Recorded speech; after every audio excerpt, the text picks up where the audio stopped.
So imagine a door so massive it feels like it's guarding the end of the world. That's the entrance to Hero Ship, and let me tell you, it's not a prize, it's the worst prison sentence ever. And here's the crew of misfits serving that sentence. They look like a bunch of badasses, but they're basically disposable soldiers sent to fight an endless war against demons. We start out in the middle of the freezing Kuvenge forest at night.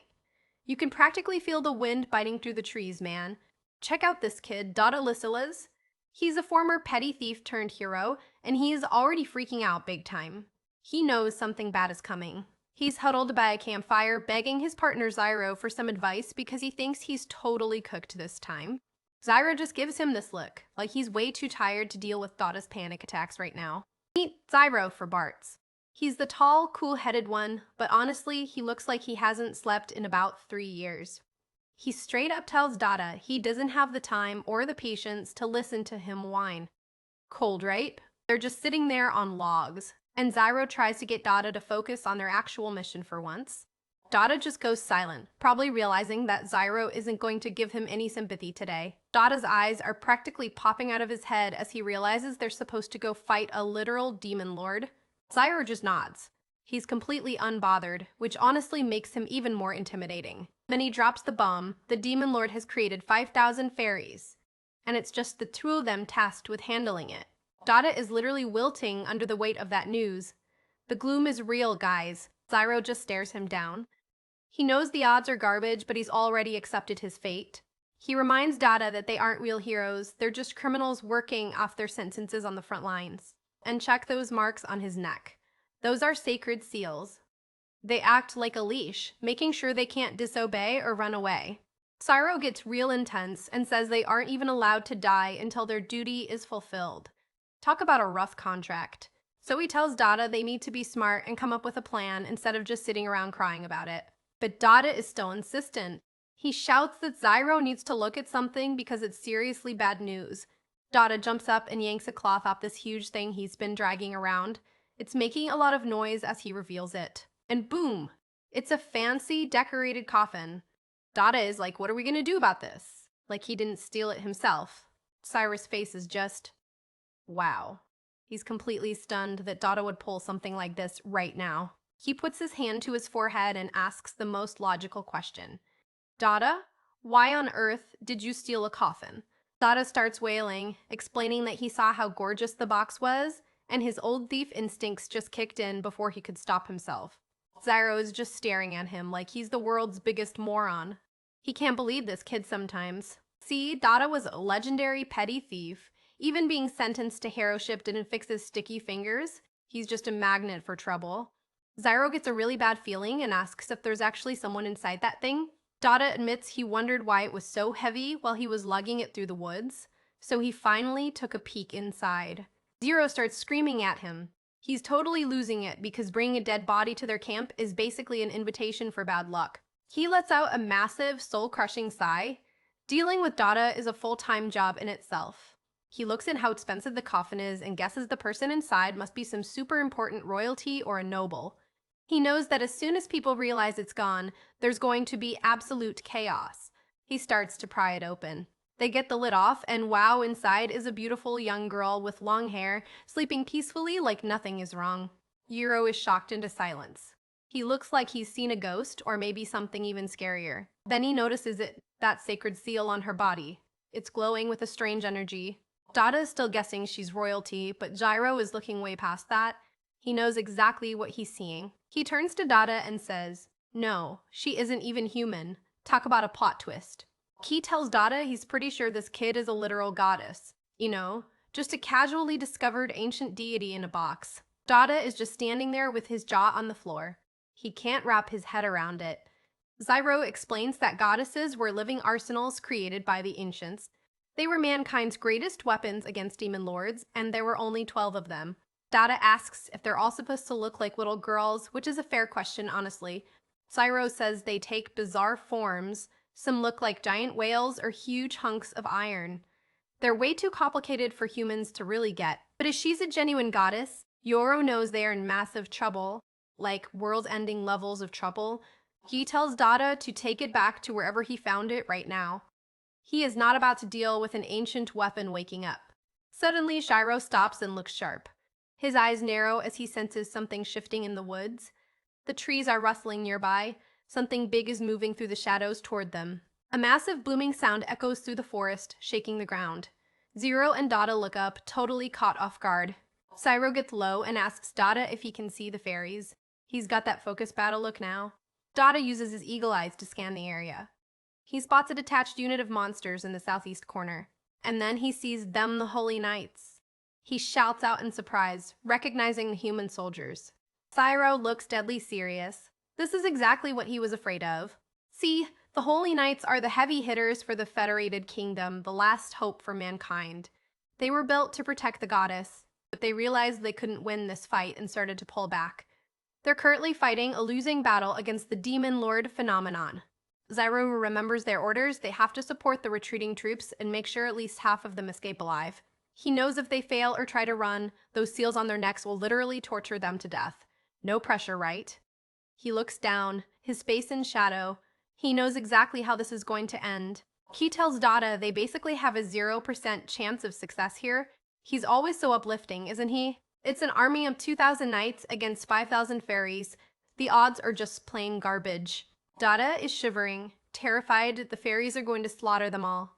Zyro just sighs, looking exhausted. He reminds Dada that even if they die, it's not the end of their sentence. The kingdom isn't done with them yet. He explains that even after they're killed, the kingdom will just collect their body parts and stuff them into boxes. Then they'll just resurrect them and send them right back out to fight. It's a never-ending cycle of misery. Dada thinks being brought back to life sounds okay, even if they get minced into patties. Yoro just says, you don't get it. He tells them it's not going to be pretty if they die in this specific spot. Dada is confused. He doesn't see what the big deal is if they just get revived anyway. Zero goes into the gory details. If they get turned into minced meat, or if their bodies aren't mostly intact, the resurrection has some nasty side effects. This forest is about to be totally contaminated by the Demon Lord.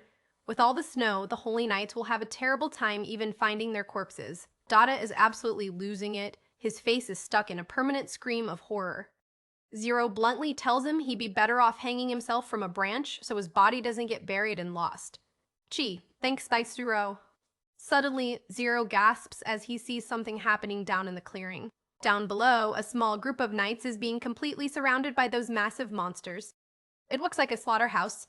Zero points it out to Dada, asking him if he can see what's going down. He's getting into combat mode. Dada looks through his binoculars and realizes they might already be too late to do anything. Cyro grabs the binoculars and peers through them himself, his face hardening as he watches the carnage. He adjusts the focus, squinting as he sees the knights struggling to hold their ground. A giant frog monster just chomps down on a knight's head. There's blood splattering everywhere. It's absolutely brutal. Knights are lying face down in the snow, their swords dropped. They're getting completely wiped out. The monsters are jumping all over the place, crushing the human defenses like they're made of paper. Zyro's eyes are wide with shock. You can almost hear his heart thumping against his ribs. He lowered the binoculars, realizing that most of the knights down there are already goners. He tells Dada they have two choices, run or hide until it's over, because they definitely can't save everyone now. But then he stops, his face going still. He's starting to think about another option. He pulls the binoculars back up to his eyes and mutters that not all of them are dead just yet. He's got that scary grin going again. Dada is completely stunned. He can't believe Big Zyro is even considering getting involved in that mess. He tries to convince Zyro that they should just end it themselves and call it a day. He is terrified, man. Zyro looks out over the forest, pointing out that every life they save increases their own chances of succeeding on the mission. He lowers the binoculars again and says, besides, he admits he's actually in the mood to kill some fairies himself. He looks like a total predator right now. He's made up his mind. He says, let's fight, we're saving them. Zyro tells Dada it's time to move, even though Dada is still whining that it's a terrible idea. Suddenly, a tiny voice from behind them says, "Ait." Zero freezes, looking over his shoulder. The voice says, "Fight," again. It's coming from right behind them. The lid of the coffin suddenly pops open with a heavy sound. Zyro and Dada jump back, totally startled. A small hand reaches out and grabs the side of the coffin. Someone is definitely waking up inside. The girl rises up out of the coffin, surrounded by a swirling aura of energy. She looks like she just heard everything they said. She stands tall, her long hair billowing around her. She looks at Zyro and says, "It appears you are my knight." Zyro is staring at her in complete shock. He looks like he's just seen a miracle or a nightmare. He realizes he was right, she really is a literal goddess. Her eyes are glowing with a weird intensity. She looks at the two of them and says, "Very well," like she's just granted them some huge favor. She steps out onto the ground with a soft sound, her eyes fixed on the battle ahead. She asks if the battle is about to begin. She seems weirdly excited about it, to be honest. She promises that since it's a battle to save others, she will grant them victory as their goddess. She walks toward them with an air of absolute authority, despite being so small. Dada and Zero just watch her, speechless. She stops right in front of them, looking up at Zyro with a very serious expression. She tells him that once the enemies are defeated, he has to shower her with praise while rubbing her head. Wait, what? Zyro's face is just total disbelief. He was expecting something much more epic than head pats. He remembers that goddesses all have their own bizarre personalities and forms, but there's one thing they all have in common. They're all proud warriors with a massive desire for approval. They're basically super-powered attention seekers. Zyro knows this all too well because he actually operated a goddess in his past. That was his big crime, guys. He looks down, his face full of regret. He never wanted to do this again. Dada is just standing there looking confused while the goddess waits for an answer. Zyro sighs and tells Dada they're basically finished. He knows they can't turn back now. He's convinced she's a real goddess. He can see the power in her eyes. He figures out she's the 13th goddess, one that was never even supposed to be activated. That can't be good. She asks him, "Now, my knight, what is our strategy to win the battle?" She's all business now. Zyro tells her those monsters aren't even worth her using her powers on. He's got his own plan. Suddenly, a loud scream rips through the forest. Zyro looks sharp, ready to jump into action. He gets that intense look in his eye. He's already scanned the area and knows where the threat is coming from. He tells Dada to back him up as he dashes off into the trees. He's not wasting a single second.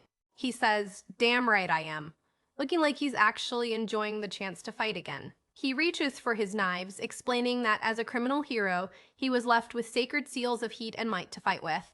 Dada starts shouting out coordinates like a radar, telling Zyro exactly where to strike. Zyro grips his knife tight, focusing all his energy into the blade. You can see it starting to glow. The blade begins to hum with power as it channels the heat from his seals. He essentially turns his own weapons into live explosives. He's looking pretty enraged, honestly. He hurls the knives toward the approaching swarm of monsters with incredible force. The blades slice through the air, heading straight for the center of the monster group. A massive explosion erupts right in the middle of the frog monsters. There's smoke and fire everywhere. The monsters are sent flying through the air, completely caught in the blast. It's a total mess down there. A blinding flash of light covers the whole area as the energy dissipates. That had to hurt. Dada cheers, shouting, "You did it." He is so relieved he doesn't have to fight them himself yet. The Holy Knights are gasping for air, looking completely stunned by the sudden turn of events. But then, one of the monsters starts to twitch. It's not dead yet. Dada screams as he sees a whole new wave of monsters heading right for them. There are so many of them. Zyro tells him to start firing and shoot while he's running. He's already back on the move. Dada lets out a little eek as he fumbles with his weapon, terrified of the swarm. Zyro is a total blur of motion, slicing through the monsters with his blades as he dashes past them. He is tearing them apart. The monsters can't even touch him. He is a one-man wrecking crew. The knights just watch in awe as the monsters are blasted back by the sheer force of his attacks. They can't believe two random guys are doing all this while they were getting crushed. Smoke is still rising from the clearing as the last of the monsters go down. The area is completely trashed. Zyro is panting hard, covered in sweat. He asks if that's finally all of them. The knights are whispering among themselves, calling it unreal that they survived. One of the knights starts to thank him, but then stops and asks, "Who are—" Zyro looks over his shoulder, his eyes narrowing. He knows what's coming next. The knight gasps as he sees the mark on Zyro. He shouts, "You're penal heroes? Like they're the plague or something." Zyro tells them they need to retreat immediately because reinforcements are coming. He's trying to save them. But the knights just tell them to leave them alone. Talk about ungrateful man. Zyro just stares at them, probably thinking about how much he hates this job. Dada tries to explain that they have to get them to retreat or they're the ones who get punished by the seals. The knights are even listening. They're distracted by Torta's golden hair and eyes. They realize she's a goddess. The knight shouts, "Is that the goddess?" He looks completely blown away. He stomps his foot and demands to know what they're doing with her. He looks like he's about to start a fight with them. Dada flinches back, totally overwhelmed by the knight's aggression. He begs them to give it a rest and stop arguing because they're all on the same side and more monsters are coming. Zoral just gives a tired "yeah" as he wipes the sweat from his face. He knows they can't hold back the next wave with Dada's poor aim and the injured soldiers who can barely move. He's also worried that he's completely out of knives. They are in a real tight spot here. Tairita looks at him and says, "I understand how you feel, my knight." She sounds way too calm for the situation. Zira looks at her, probably wondering what she's up to this time. She offers to handle the rest of the low-level, filthy fairies in the blink of an eye. She is so confident. Zyro looks away, thinking about it. He knows using her power has its own set of problems. He says they can't do it because using her powers might just make their whole situation even worse. Tairita just smiles at him and tells him to come to her. She looks way too innocent while saying there would be no going back. Zyra starts to tell her they have it under control, but then something interrupts him. Suddenly, their names are being shouted from somewhere. Dada and Zyro both look surprised. It's Commander Venitim Leopold through their communication mirror. He tells them they have a massive problem and need to listen carefully. Zyro looks completely annoyed. He already knows it's going to be something bad. He asks why the commander only ever calls them to drop bad news. He's so done with it. Venitim says it's even worse than he thinks. This might literally be the end for all of them. A massive boom goes off in the background, and Zyro asks if he sounds like he has time to talk. He's in the middle of a war zone. Venitim ignores him and says the Holy Knight's main forces have started to move. He looks all serious at his desk. Zyro assumes that means they're finally retreating like they were supposed to. He calls it perfect. But Venitim says no. They aren't retreating, they're heading straight for the Demon Lord phenomenon. What are they thinking? Zyro and Dada both have a total meltdown. They look like they've just been told the world is ending. Zyro asks him to repeat that. He can't believe the knights are actually charging into the fire. Venitim explains that the knights in the forest have reorganized and are lining up to face the demon army head-on. He just laughs and asks what they want to do now. He is such a troll, honestly. Zyro is absolutely fuming. He looks like he wants to jump through the mirror and punch the guy. He turns to the knights and asks if they just didn't get the orders, or if they're just plain ignoring them. One of the knights looks down, looking a bit sheepish. He says they got the orders, but then he gets all brave and says, Holy Knights value honor above everything, so they aren't going to run away. Zero just asks, are you stupid or something? He has zero time for their honor right now. He knows they're just going to get brutally slaughtered at this rate. He can't let them fight head-on if he wants to survive. He realizes that as long as it's his mission to help them withdraw, he can't just let them sit there and die. He has a plan. He looks at Tairita and thinks about the fact that they have a literal secret weapon right there with them. He clenches his teeth, muttering, damn it all. He knows what he has to do, and he hates it. The knights are all slumped over, injured and exhausted. They're in no condition to fight anyone. Dada looks at Ryu with big, worried eyes, asking what they're going to do next. Zyro looks at the goddess with a grim, determined expression.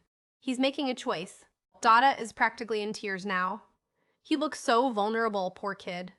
Tairita just stands there looking calm and collected, as if she already knows what Zyro is going to say.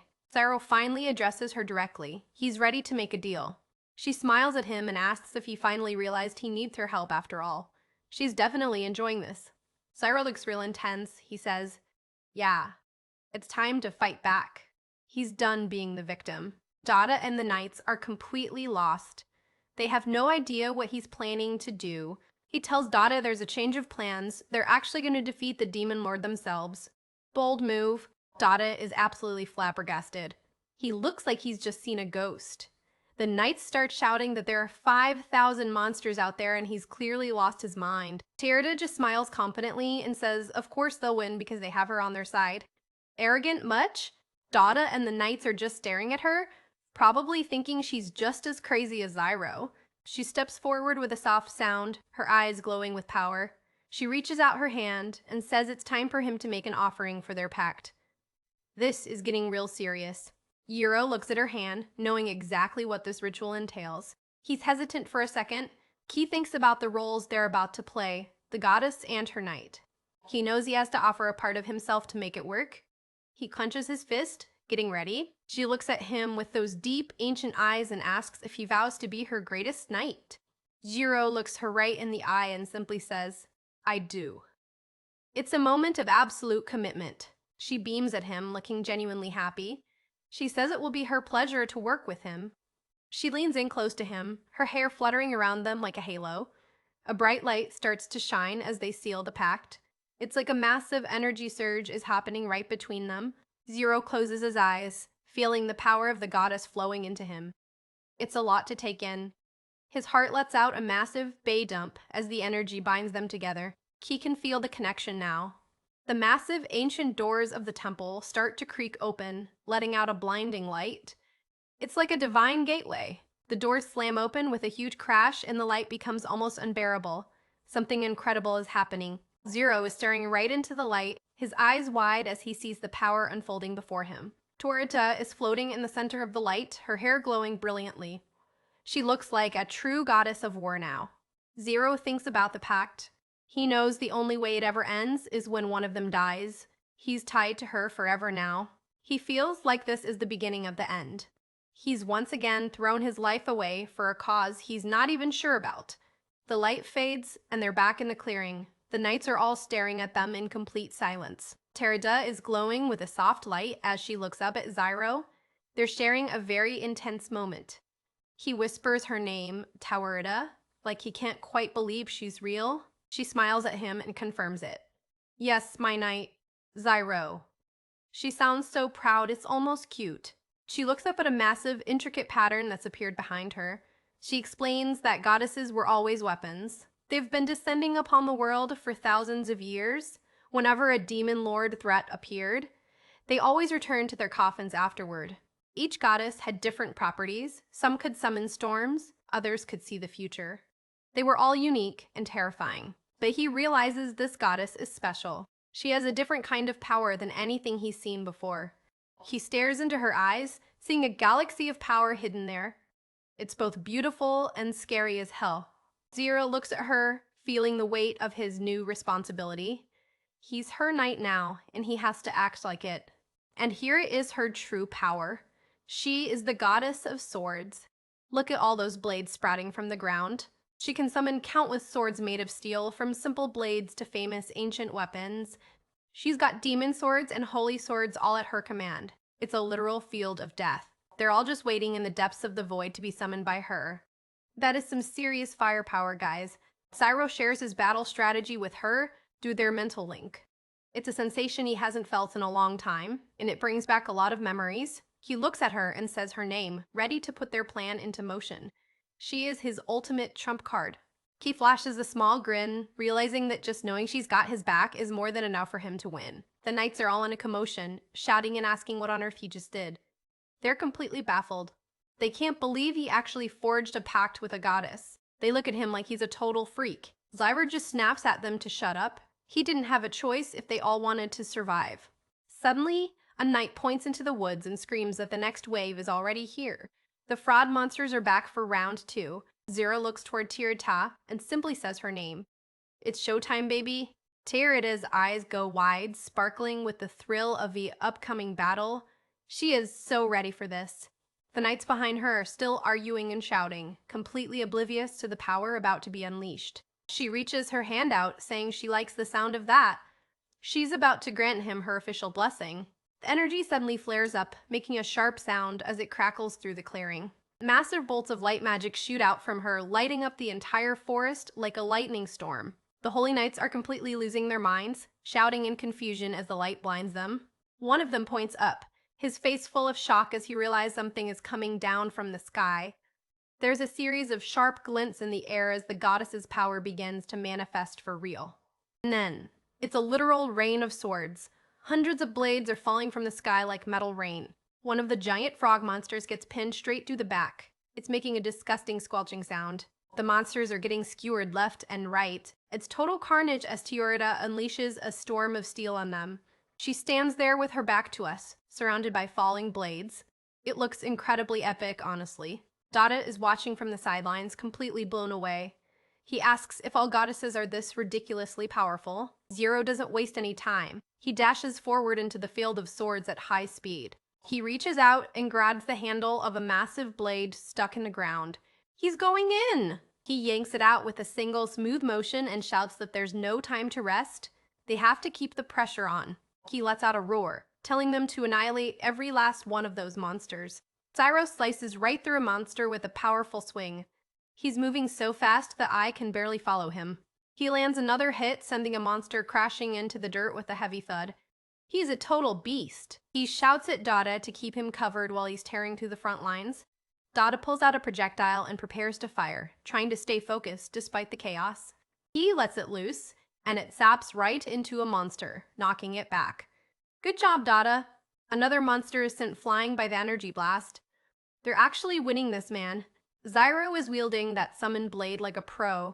He is absolutely shredding anything that gets in his way. One monster has its eyes wide in terror just before he delivers a final blow. Talk about an intimidating look. The rest of the monsters are leaping away, trying to escape the absolute whirlwind of destruction he's causing. Steam is rising from the remains of the monster army. The Holy Knights are just standing there, completely speechless. Zyro lands back on the ground, his cape fluttering behind him. He's finished the jog for now. He teases Dada about having the worst aim he's ever seen. Even in the middle of a war, he's got to get a dig in. Dada is sitting on the ground, gasping for breath. He can't believe they actually pulled it off. Zyro looks at the field of swords, thinking about their next move. He knows they aren't out of the woods yet. Suddenly, Tarda pops up and asks, "How was that, my knight?" She's fishing for compliments, guys. She asks if he was touched by the greatness of her blessing.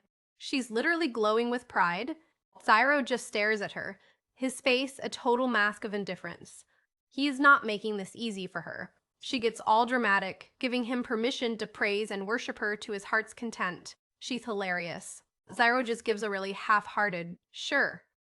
He is so not into this worship thing. She just stares at him expectantly, her eyes fixed on his. She's not letting him off the hook. She says it again. "I have given you permission. Go ahead." She is so demanding for a little goddess. She closes her eyes and smiles, waiting for him to rub her head and sing her praises.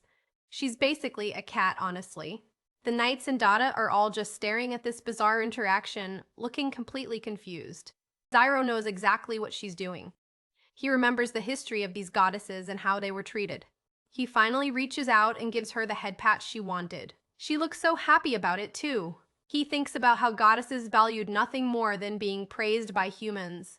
It's like they couldn't even survive without it. And humans knew that, so they gave them what they wanted just so they could keep using them as weapons. Pretty messed up. He looks down, his face full of disgust. He hates being part of this system. He says the whole thing made him feel sick. Treating a powerful weapon like a pet is just plain wrong in his eyes. Tyrda is still leaning into it, telling him to hurry up and do more.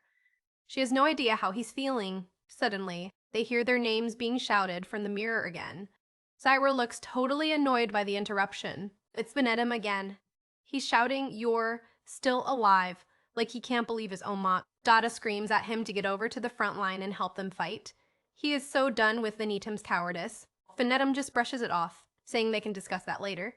He is such a piece of work, man. He asks what they plan to do next, pointing out that if they don't hurry, all the knights in the forest are going to die. Dada is yelling that they're getting out of here. He just wants to survive the day. Venetum warns them that if more than half the knights die, they'll be executed too. He even suggests they might get burned at the stake.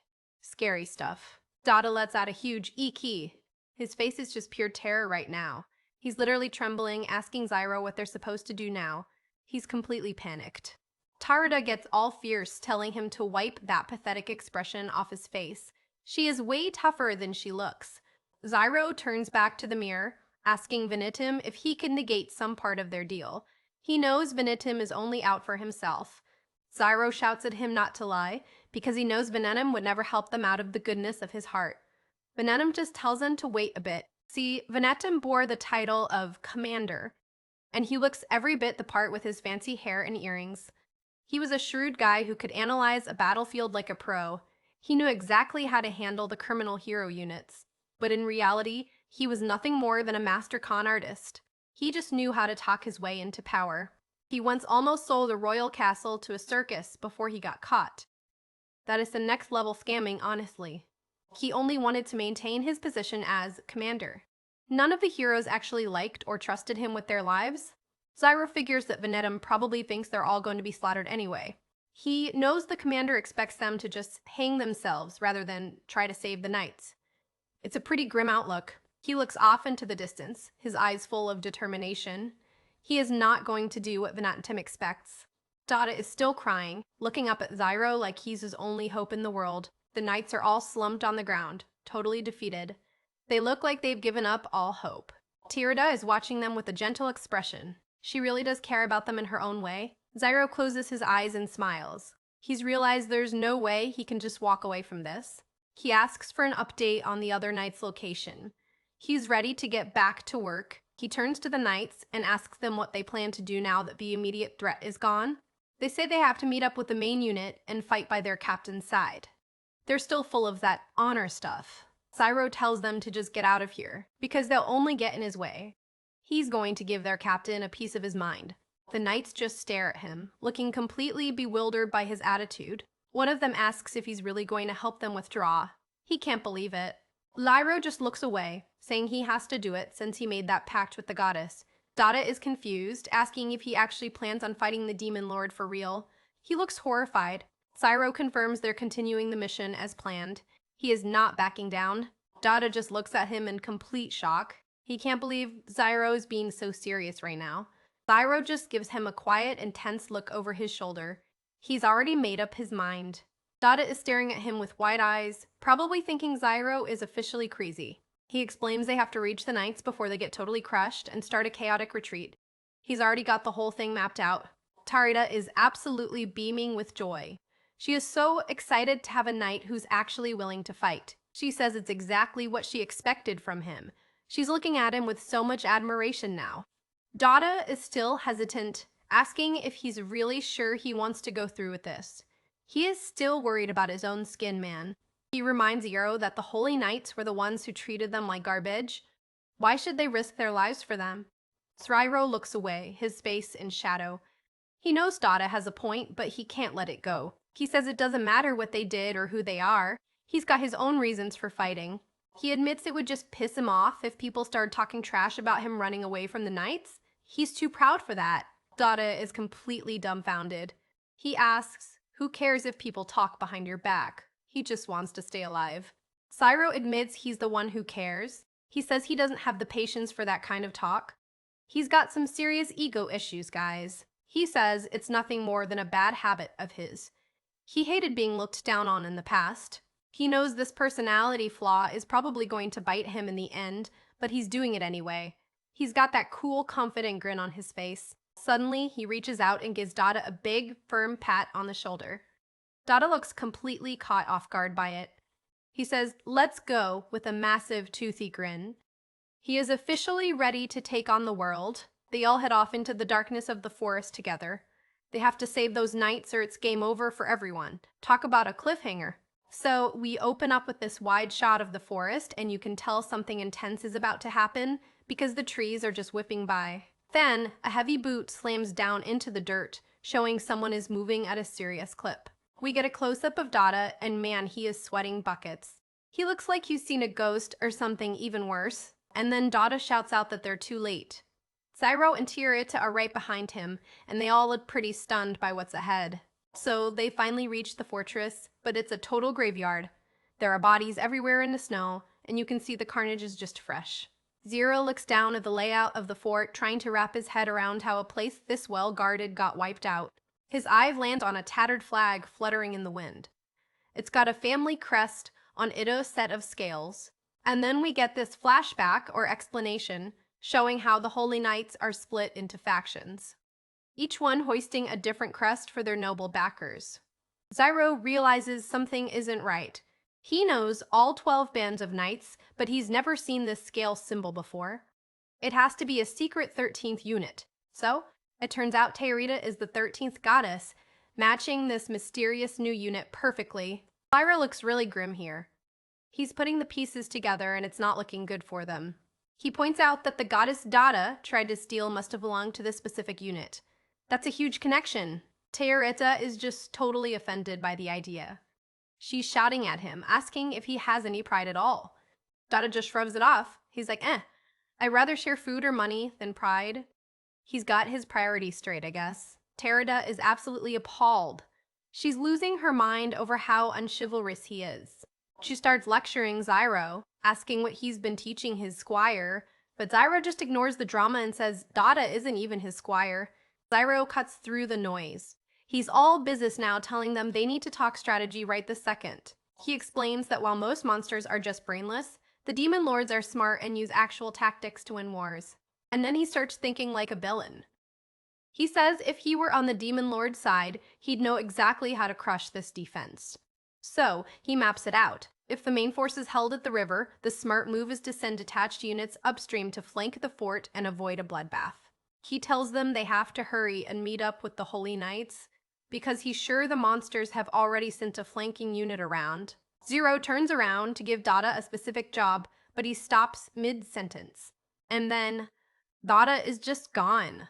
He left a weird little outline where he used to be standing. Teorita is just as confused as Isaro.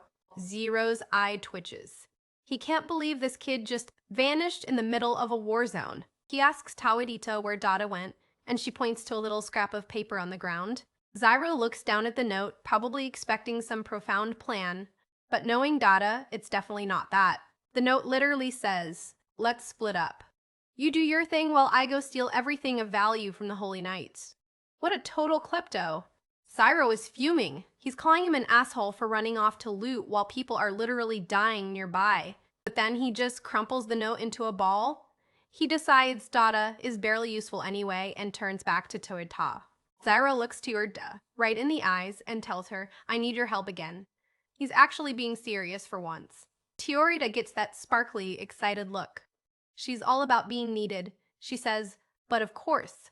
She starts acting all high and mighty again, telling him he should start thanking her since she's the only one he can count on. Zyro just stays quiet for a second, letting her have her moment while he prepares for what's next. Then he gets a really sharp look and asks her if she's absolutely sure she can handle what he's about to ask. Terida takes it as a challenge. She's insulted that he'd even question her power. So she admits that goddesses get tired and she summoned a ton of swords earlier, so her energy levels are probably pretty low right now. But then she strikes a pose and declares that she is a goddess, and she will grant him anything he seeks. We see a close-up of Y-Zero's face, still bloody from the last fight, looking very intensely at her. He asks her a heavy question. Is she willing to give everything to him, even if it means fighting until her very last breath? Terida doesn't even hesitate. She gives him this soft, determined smile and says that serving humanity is her sole purpose. Zyro just gives a small, satisfied smirk. He's got the answer he needed. And then he shouts at her. He's like, "Listen, Terita, I'm not gonna let you do that." Terita is completely stunned. Her eyes are wide and she's just blankly staring at him. She starts yelling back, saying it's her duty to fight and even die for mankind. She's really emotional about it. Zyro just stares her down while she's mid-rant, not budging an inch. So suddenly a huge vibration shakes the ground, cutting their argument short. They both snap their heads toward the sound, looking completely alert. Over at the stockade, the wooden barricades are being smashed to splinters by something massive on the other side. The Holy Knights are backing away, terrified as smoke and dust rise from the broken wall. A giant shadow looms over the defenders, and they look like ants compared to whatever just broke through. And then a swarm of giant frog-like monsters starts leaping over the wreckage, tongues flailing and teeth bared. Zero sees the bridge is about to be overrun and tells Teorita he needs her swords right now to stop them from crossing. Terida is still grumbling, wanting to finish their argument, but she knows there isn't time. So she waves her hand, and several magical blades materialize in the air, humming with power. More swords burst out of the ground near the monsters, catching them by surprise as they try to advance. Terita raises her arm, looking like a true goddess, and says the rest of their talk can wait until they win. Zyro looks at one of the magical blades hovering right in front of him, ready to grab it.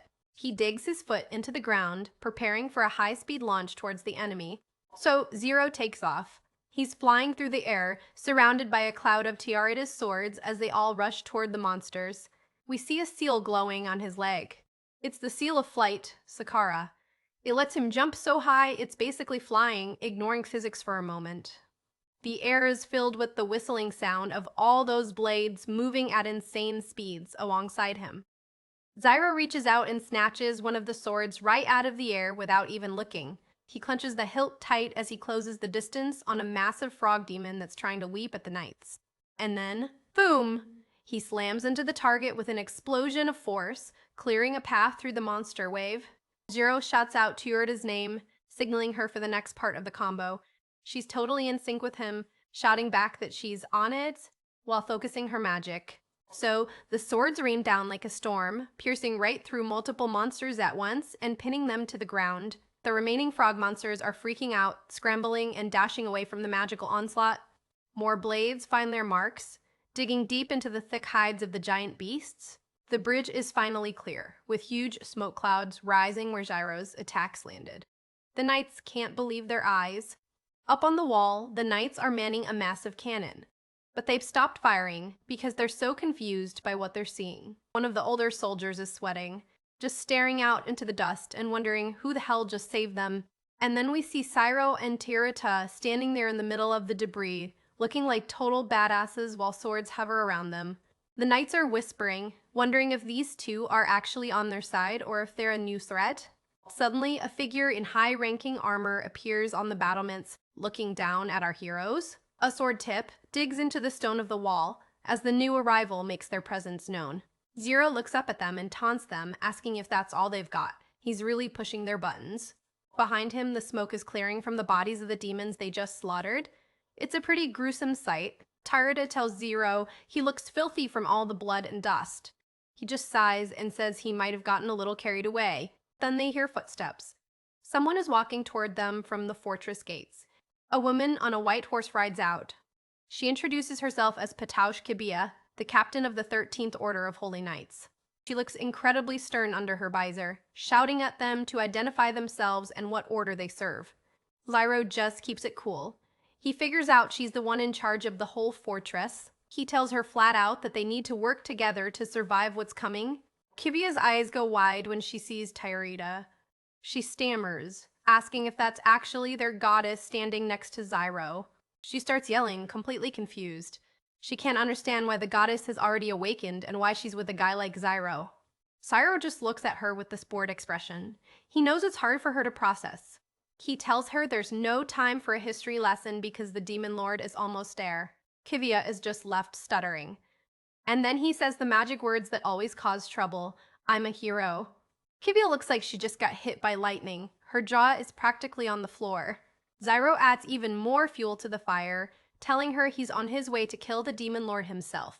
We get a close-up of Kivia's face, and man, she is sweating and shaking with rage now. Jiro tells her that since it's his job, she and her men better help him if they don't feel like dying today. Kivia looks like she's about to blow a gasket. Her face is shadowed and her eyes are bugging out. She whispers, "Excuse me?" while her whole body starts trembling from the insult. And then she just explodes. She shouts that they are holy knights, and they don't take orders from heroes, and they'll guard this place with their lives. Tyorita steps forward and tells Kivia to hold her tongue, calling her a fool right to her face. Kivia looks completely shocked that the goddess is talking to her like that. Tyorita makes it clear she will only say it once. Nobody's allowed to question her knight's orders. Kivia's brain just stops. She repeats "your knight" like it's the craziest thing she's ever heard. She starts screeching at Zyro, calling him a monster and a lowly hero for forging a pact with the goddess. She tells Tyorita it must be a mistake, and that Tyorita was supposed to become her goddess instead. Talk about jealousy. Tyorita shut her down fast. She says goddesses don't make mistakes, and that choosing Zero was destiny. That's gotta sting. Zero tries to play peacemaker, telling Kivia he only did it so they could all get out of this alive. He actually sounds almost sorry. But Kivia isn't having any of it. She screams "silent scum" at him from behind her visor. Tyorita thinks Kivia needs a demonstration of her power to understand who's really in charge around here. Wait, Kivia noticed something. She looks toward the side as her eyes go wide with fresh terror. Dero turns to Tyorita and asks if he does this, she'll shower him with praise. He's totally playing into her need for ego boosting.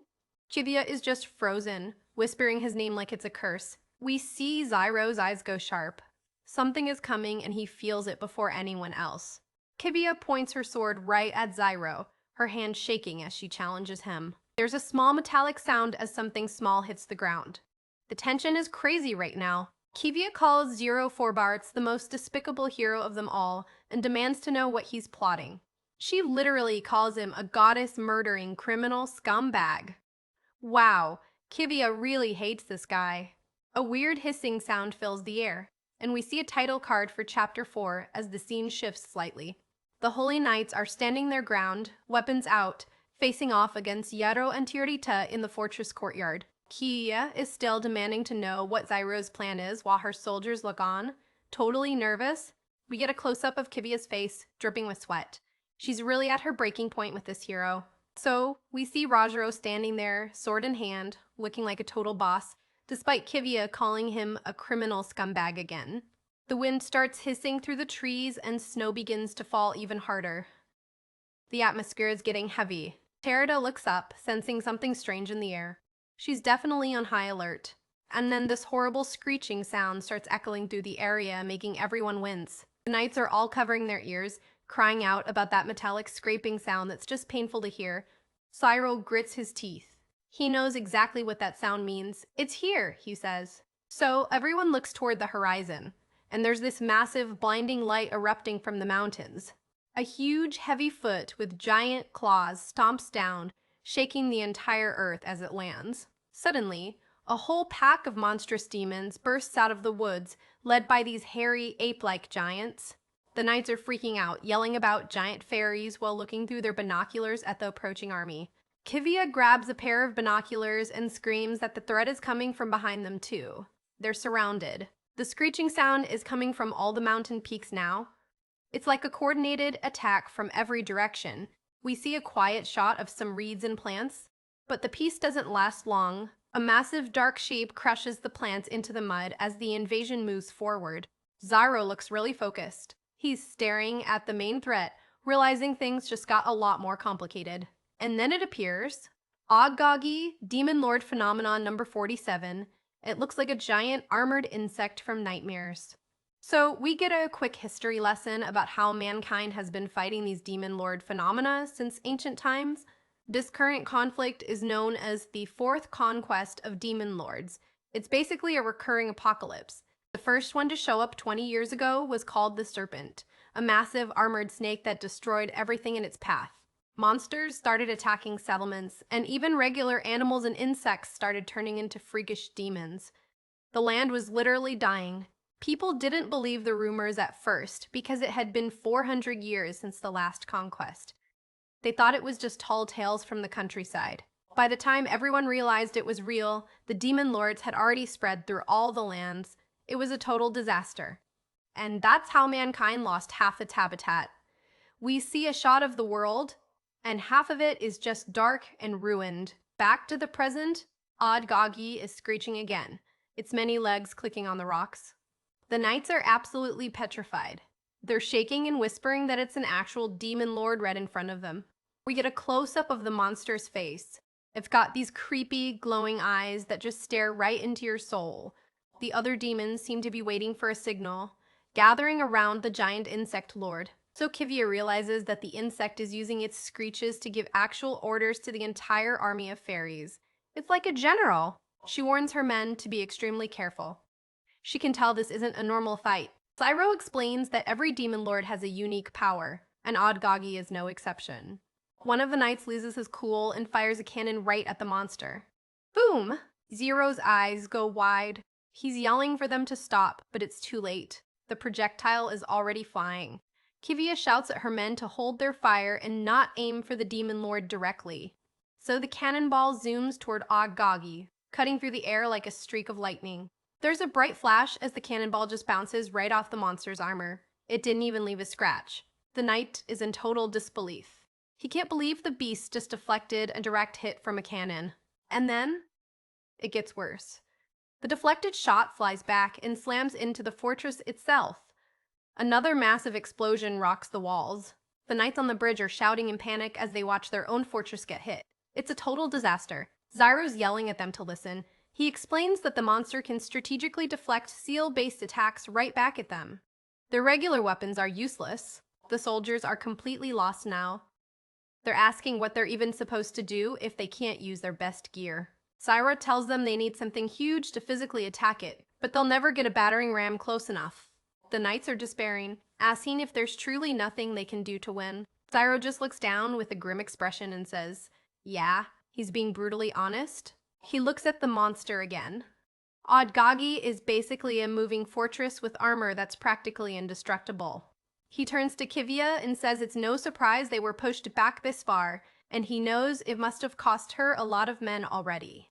Zyro tells them to do themselves a favor and retreat while they still have the chance. He's trying to save them in his own way. Kivia just stands there, silent, with her head down. You can feel her pride being crushed. And then we see her armored fist clenching so hard it's vibrating. She's not going to take this lying down. So she turns around and shouts at her men to prepare the scorched terrain seal while the monster is still across the river. The soldiers start chattering nervously. They clearly know how dangerous that seal is. Zyro and Tiareta look completely shocked by her decision. They know it's a desperate move. One of the knights asks if she's sure because that seal would blow the entire forest to bits and probably kill them too. Zyro shouts at her to stop. He points out that scorched terrain seals are still magical seals, and they'll all be dead if it fails. He adds that the soldiers carrying it wouldn't even survive the blast. It's basically a suicide mission. Kivia keeps her back to him, looking out at the battlefield. She's dead set on her course. She asks if he thinks she didn't consider that. She declares she won't allow the enemy to take a single step onto this land, no matter the cost. Zyro looks at her with total shock. He can't believe her blind devotion to duty over life. We see a close-up of Kivia's eye through her visor. She is glaring with an intensity that's almost scary. Zyro is just stunned into silence for a moment, processing how reckless these knights are. He looks at all the soldiers behind her, realizing they're all willing to die for some noble backer's allegiance. It's senseless to him. He grits his teeth, looking absolutely disgusted by the whole situation. He thinks to himself that there are way too many people in this world who are willing to throw their lives away for absolutely nothing. So Zyro suddenly takes command. He shouts Kivia's name and tells her to use her troops to back him up instead. Kivia and the soldiers are all like, what? They're completely thrown off by his confidence. Zyro has his back to them, looking at the approaching swarm. He tells them to distract the demon lord by targeting the smaller fairies.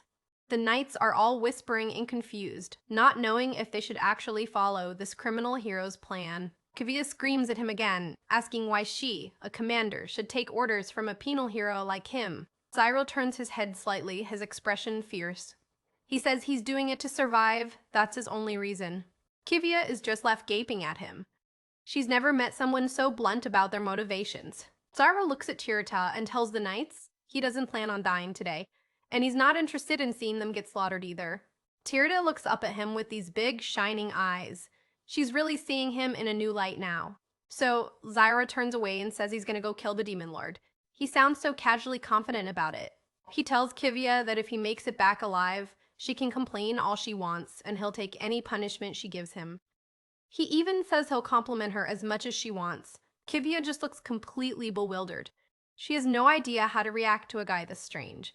Tiareta is looking up at the sky, her hair blowing in the wind, looking very goddess-like for a moment. Then Zyro suddenly grabs Tiareta around the waist, catching her by surprise.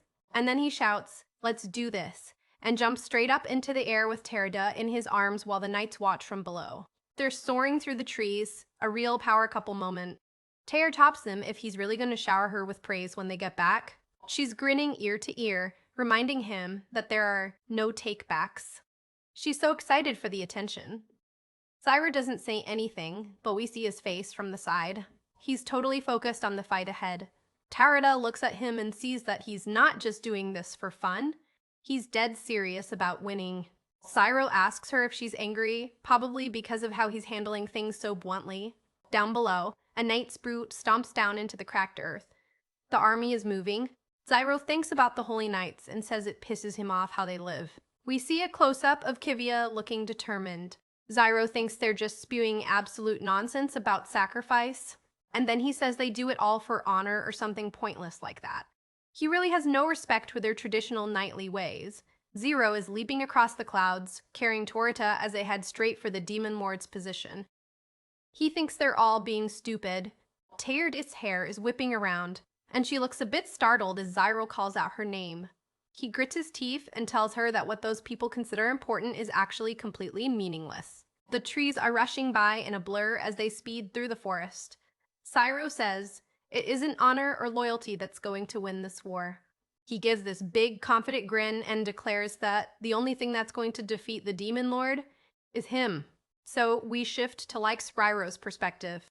He can feel the cold air and the wind brushing against his body as they fly. He looks down and sees hordes of demons roaming the forest below like a sea of monsters. He thinks about how there's only one person on his side right now, the tiny goddess he's holding in his arms.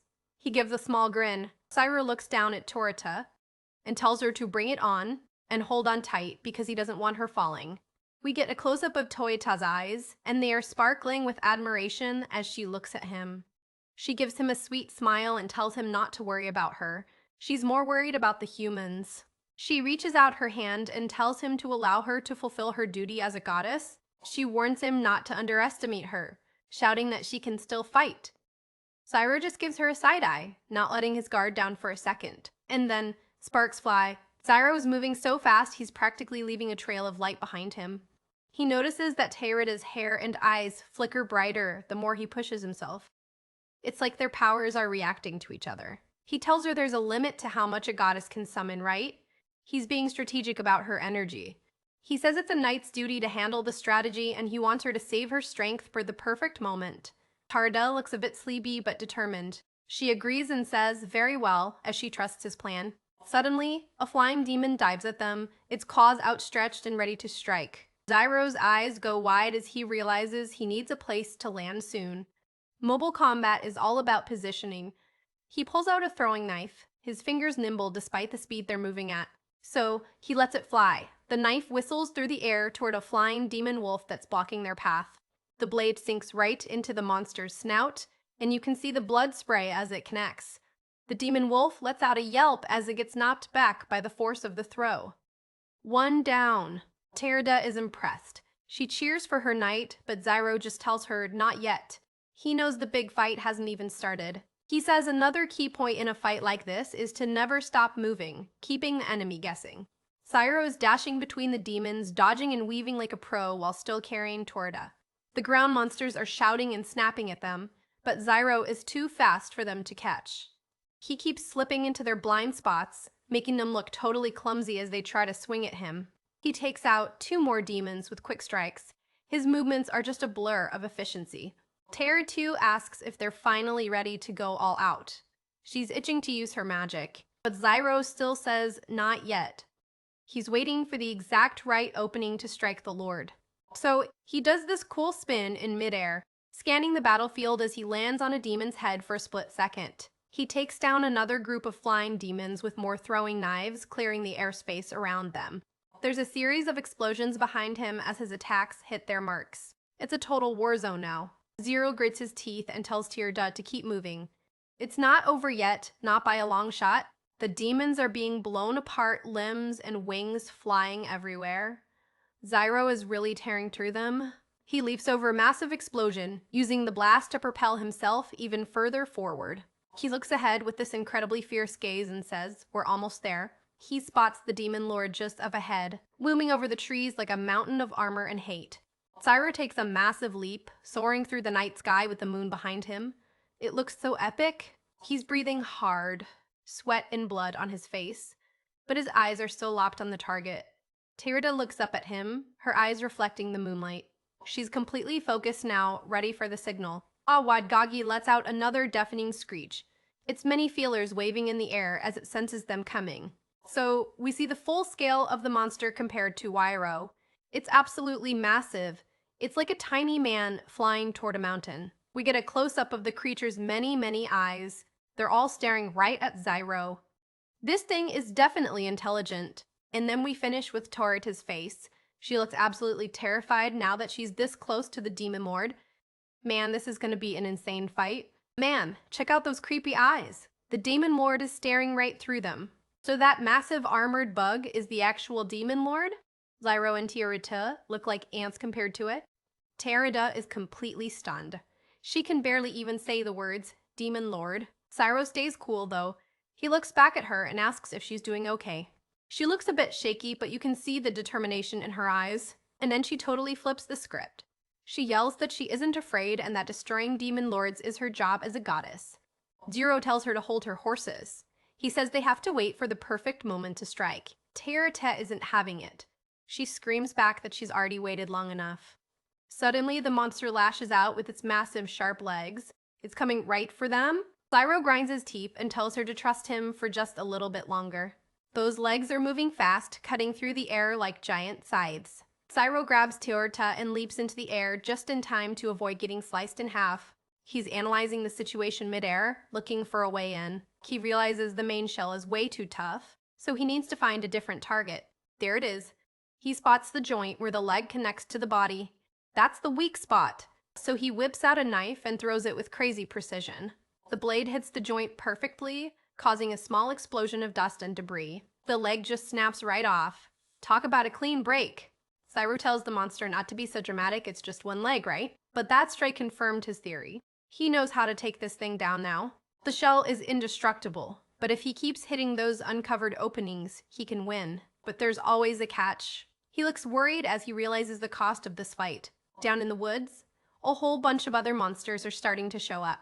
The demon lord's screeching is acting like a dinner bell for every beast in the area. Zyro is running low on knives, too. Terida notices the reinforcements coming and her eyes go wide. They're getting completely surrounded by giant hairy apes and insect monsters. A giant lizard with jagged teeth leaps up at them, snapping its jaws. Zyro doesn't even flinch. He just kicks the thing right back down into the dirt. The lizard hits the ground with a massive impact, but there are still so many left. Tiratil looks over at Zero, waiting for his command. She's yelling that they keep coming and that it's finally time for her to join the fray. Zyro plants his foot firmly on the ground, preparing for the final push. He looks at her and says, "It's time, Teolitaka." This is the moment they've been waiting for. The monsters are howling and snarling, closing in from all sides. The demon lord is bleeding from where Zero took its leg, making it even more dangerous. Zyro points toward the demon lord and tells her to clear him a path through the horde. And he tells her to make it a big one. He's actually got a little smirk on his face. Terida looks at him, realizing he's finally giving her the chance to show off her true power. She gets this really satisfied little smile. She's definitely ready for this. She declares that he should behold the power of a goddess. She's going all out. Beams of blinding white light start tearing down through the dark clouds above. The sky is filled with glowing streaks of energy falling like meteorites. Zyro looks up. Even he seems impressed by the scale of her magic. The whole forest is illuminated by the massive pillars of light descending around them. The light solidifies into hundreds of glowing swords raining down from the heavens. Terida is in full goddess mode, promising that the path shall be cleared for her knight. The swords slam into the monsters below, pinning them to the ground and wiping out the horde in seconds. She looks back at Zyro with a proud grin and asks him how that was for an opening act. Zyro gives her a good job, but he's already moving on to the next step of the plan. He tells her he needs another summon, but this time he wants something a bit more special. Terida gets a little flustered and tells him not to mock her, but she's clearly happy with the praise. She starts channeling a new, more concentrated energy swirling in the air. The giant demon lord is still looming over the forest, watching its minions get destroyed. Terida looks at Zero with total confidence and tells him that all he needs to do is pray. A long streak of light begins to form in the air, glowing with intense power. She summons a massive, beautiful spear that crackles with divine energy. Zyro's eyes light up. This is exactly what he needed to finish the job. He reaches out and clenches his fist, ready to take hold of the divine weapon. The spear floats there, radiating an aura of absolute destruction. Zyro grabs the spear and activates his seal of flight, Sakara, launching himself and Teorda into the sky. They streak through the air like a comet, heading straight for the demon lord. Zyro drives the spear deep into the monster's injured joint. Blood sprays everywhere. The spear is burrowing into the creature's massive body, glowing brighter and brighter. The demon lord screeches in agony as the energy from the spear starts to overwhelm it. The monster's carapace starts to crack under the pressure of the divine strike. A massive explosion of light and force rocks the creature's entire body. Smoke and steam pour off the monster as it staggers back from the impact. Zero and Teorta watch from the ground. Zero thinks he's finally done it. But then, something horrifying happens. The monster starts to sprout new limbs from its wounds. The energy from the spear is being absorbed, and the Demon Lord is literally regenerating itself. Zyro and Teorta can't believe their eyes. This thing just won't die. Zero looks totally frustrated. He's calling it cheating. And honestly, I agree with him. The monster attacks with even more fury, swinging its new legs like giant hammers. Zyro grabs Teorta's head to protect her as the monster closes in for the kill. He pulls her close, taking the brunt of the monster's counterattack to keep her safe. A massive spray of blood hits the ground. Zyro's been hit bad this time. He falls backward, his blood staining the snowy landscape as he collapses. He's thinking about how he's doing exactly what he told himself not to, risking his life for a goddess. The Demon Lord looms over them, looking like it's won the fight. The other monsters are getting confused, though. Without orders from the Demon Lord, they don't know what to do.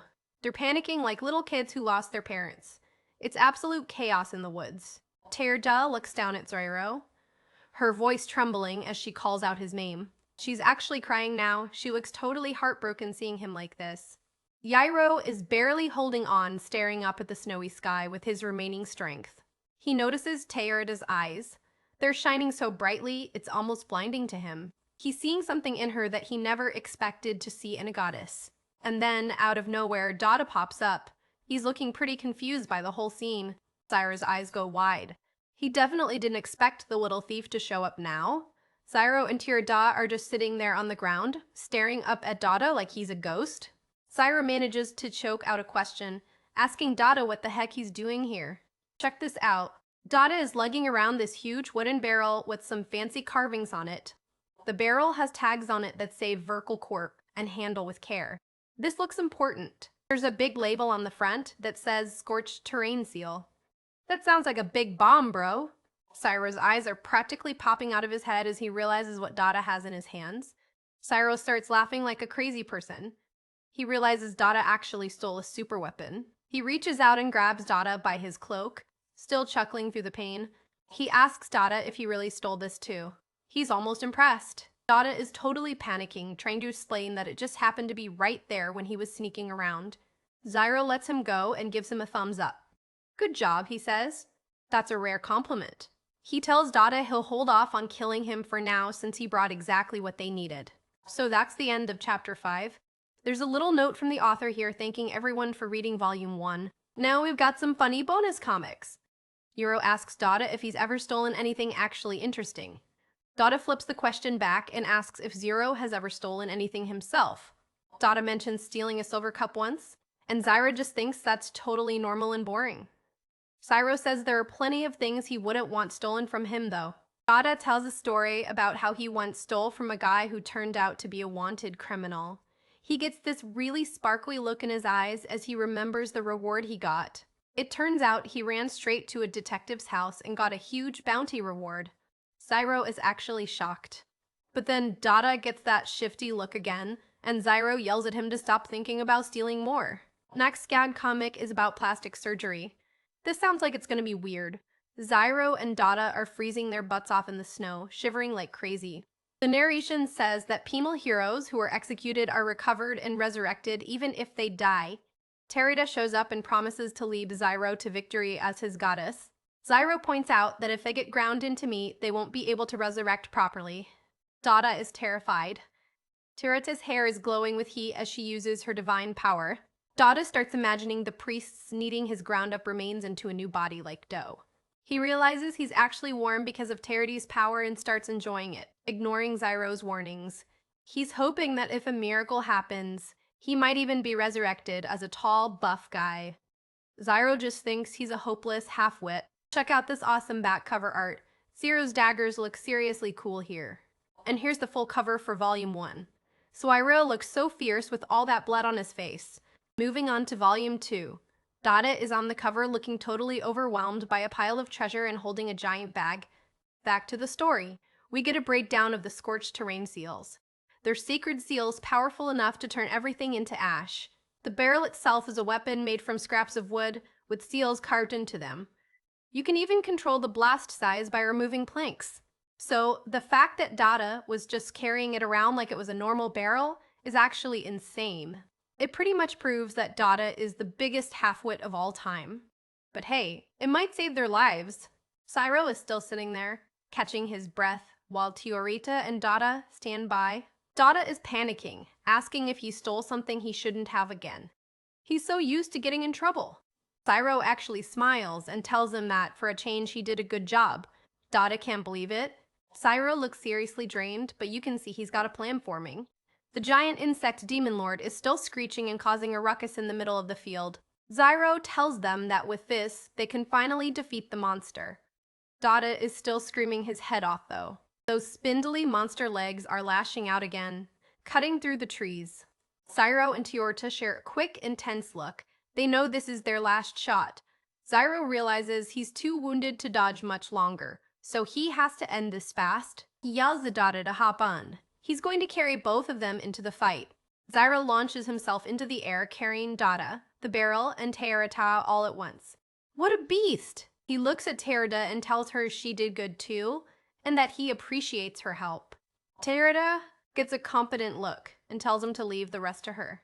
She's back in the game. They land with a heavy thud right in front of the massive insectoid monster. Cyro is holding the barrel, looking directly at the demon lord. No more running away. He realizes he doesn't need to blow up the whole forest if he just aims for the wound he already made in the shell. He activates the seal of flight, Sakar, one more time, preparing to launch the ultimate projectile. So he hurls the explosive barrel right into the monster's shattered carapace. Dada and Tirata are screaming in terror as they realize how close they are to the blast. Cyro grinds his teeth and yells at them to hold on tight. It's about to get really hot. The barrel disappears into the monster's guts as it tries to shield itself. For a split second, there's a bright flash as the seal activates inside the creature's body. And then, kamoom! A massive pillar of fire and smoke erupts, consuming the demon lord. Bits of insect legs and scorched shell are flying everywhere as the monster is blown apart. From a distance, Captain Kivia and her holy knights see the massive mushroom cloud rising over the mountains. She stares at the explosion and whispers Zero's name. She knows exactly who caused that mess. Back at the blast site, Dada and Tiorita are just staring at the devastation. They really did it. Zyro gives them a satisfied smirk. The demon lord is finally gone for good. We move to the Purcell River crossing, where the snow is still falling over the quiet fort. Someone's boots hit the stone bridge with a weary step. It's Zero. He collapses onto his knees, letting out a big breath. He's completely exhausted. Teorita and Dada are right there with him, looking a bit worse for wear themselves. Dada is cheering, saying they actually completed the mission. He's just happy they aren't getting executed today. Jiro looks up at Dada, but his expression isn't exactly friendly yet. So Zyro just whacks Dada right in the face. He's still mad about Dada's reckless behavior. Dada falls back, making a funny noise as he hits the ground. Poor guy just can't win. Zyro tells him that's payback for running off on his own and stealing more stuff. He stands up and uses his binoculars to check the surrounding area. He sees the monsters are starting to kill each other now that the demon lord's core is destroyed. The problem is solving itself. Zero thinks to himself that it's ridiculous, but Dada was actually the one who led them to victory. He calls him his knight in his head. Teorita approaches Zyro, looking all cute and expectant under the starry sky. She starts bragging about how her divine grace blessed him and asks if he has any complaints. Zyro just gives her a little smile and says he's got no complaints at all. And then she does this adorable thing where she grabs her skirt and looks all shy. She takes a deep breath, looking like she's about to say something super important. She bows lightly and asks him if it's about time he started showering her with praise. Zyro looks at her and starts to realize something about goddesses. He goes quiet for a moment, just observing her genuine smile. He admits to himself that he used to hate this part of being with a goddess. They risk their lives for humans, and all they want in return is a bit of appreciation. It's so simple, yet heavy. Honestly, he's starting to see her differently now. He reaches out a bandaged hand. He pats her head gently and says, "Good job." He feels a bit guilty because it feels like manipulation, but he means it. Teorita has the biggest, happiest smile you've ever seen. She's absolutely glowing from the praise. But then she gets greedy and tells him to use more force and give her even better compliments. She really wants to feel the love. Jiro looks at her warmly and tells her, "You're alive. I'm proud of you." Man, that's actually really sweet. Tirta's eyes go wide. That compliment definitely hit her different than the others. She thinks it's a strange thing to say. She asks if he's really praising her just for staying alive. Zyro nods and says that alone is more than praiseworthy. He's being totally serious. Terita starts to say something else, her expression softening into something more thoughtful. She wonders to herself if it's really okay for a goddess like her to even exist. Zyro looks at her and asks what she means by okay. He knows something is bothering her. She looks down, suddenly looking very small and vulnerable as his hand rests on her head. Zero watches her carefully, sensing the hidden pain in her history. He tells her not to ask him.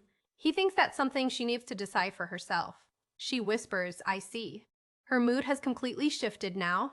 She looks up with these really intense, emotional eyes. She's definitely going through it. Zyro is taken aback. He didn't expect her to react so strongly to his words. He wonders if she's thinking about her past and why she looks so upset all of a sudden. She closes her eyes tightly, clearly struggling with some dark memories.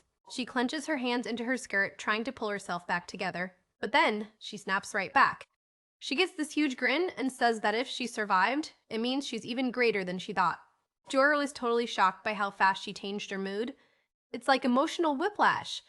She tells him that since she's so great, she gives him permission to praise her even more. Zyro just sighs and gives in. He starts laughing softly at her antics. He starts laying it on thick, calling her amazing and saying he's humbled to even touch her head. Terida is loving every second of it. The moment is interrupted when Captain Kivia shows up, looking stern as ever and calling out Zero's full name. She glares at him and asks if all the destruction she saw was his doing. Zyro just looks at her and gives a simple, yup. He's not even trying to hide it.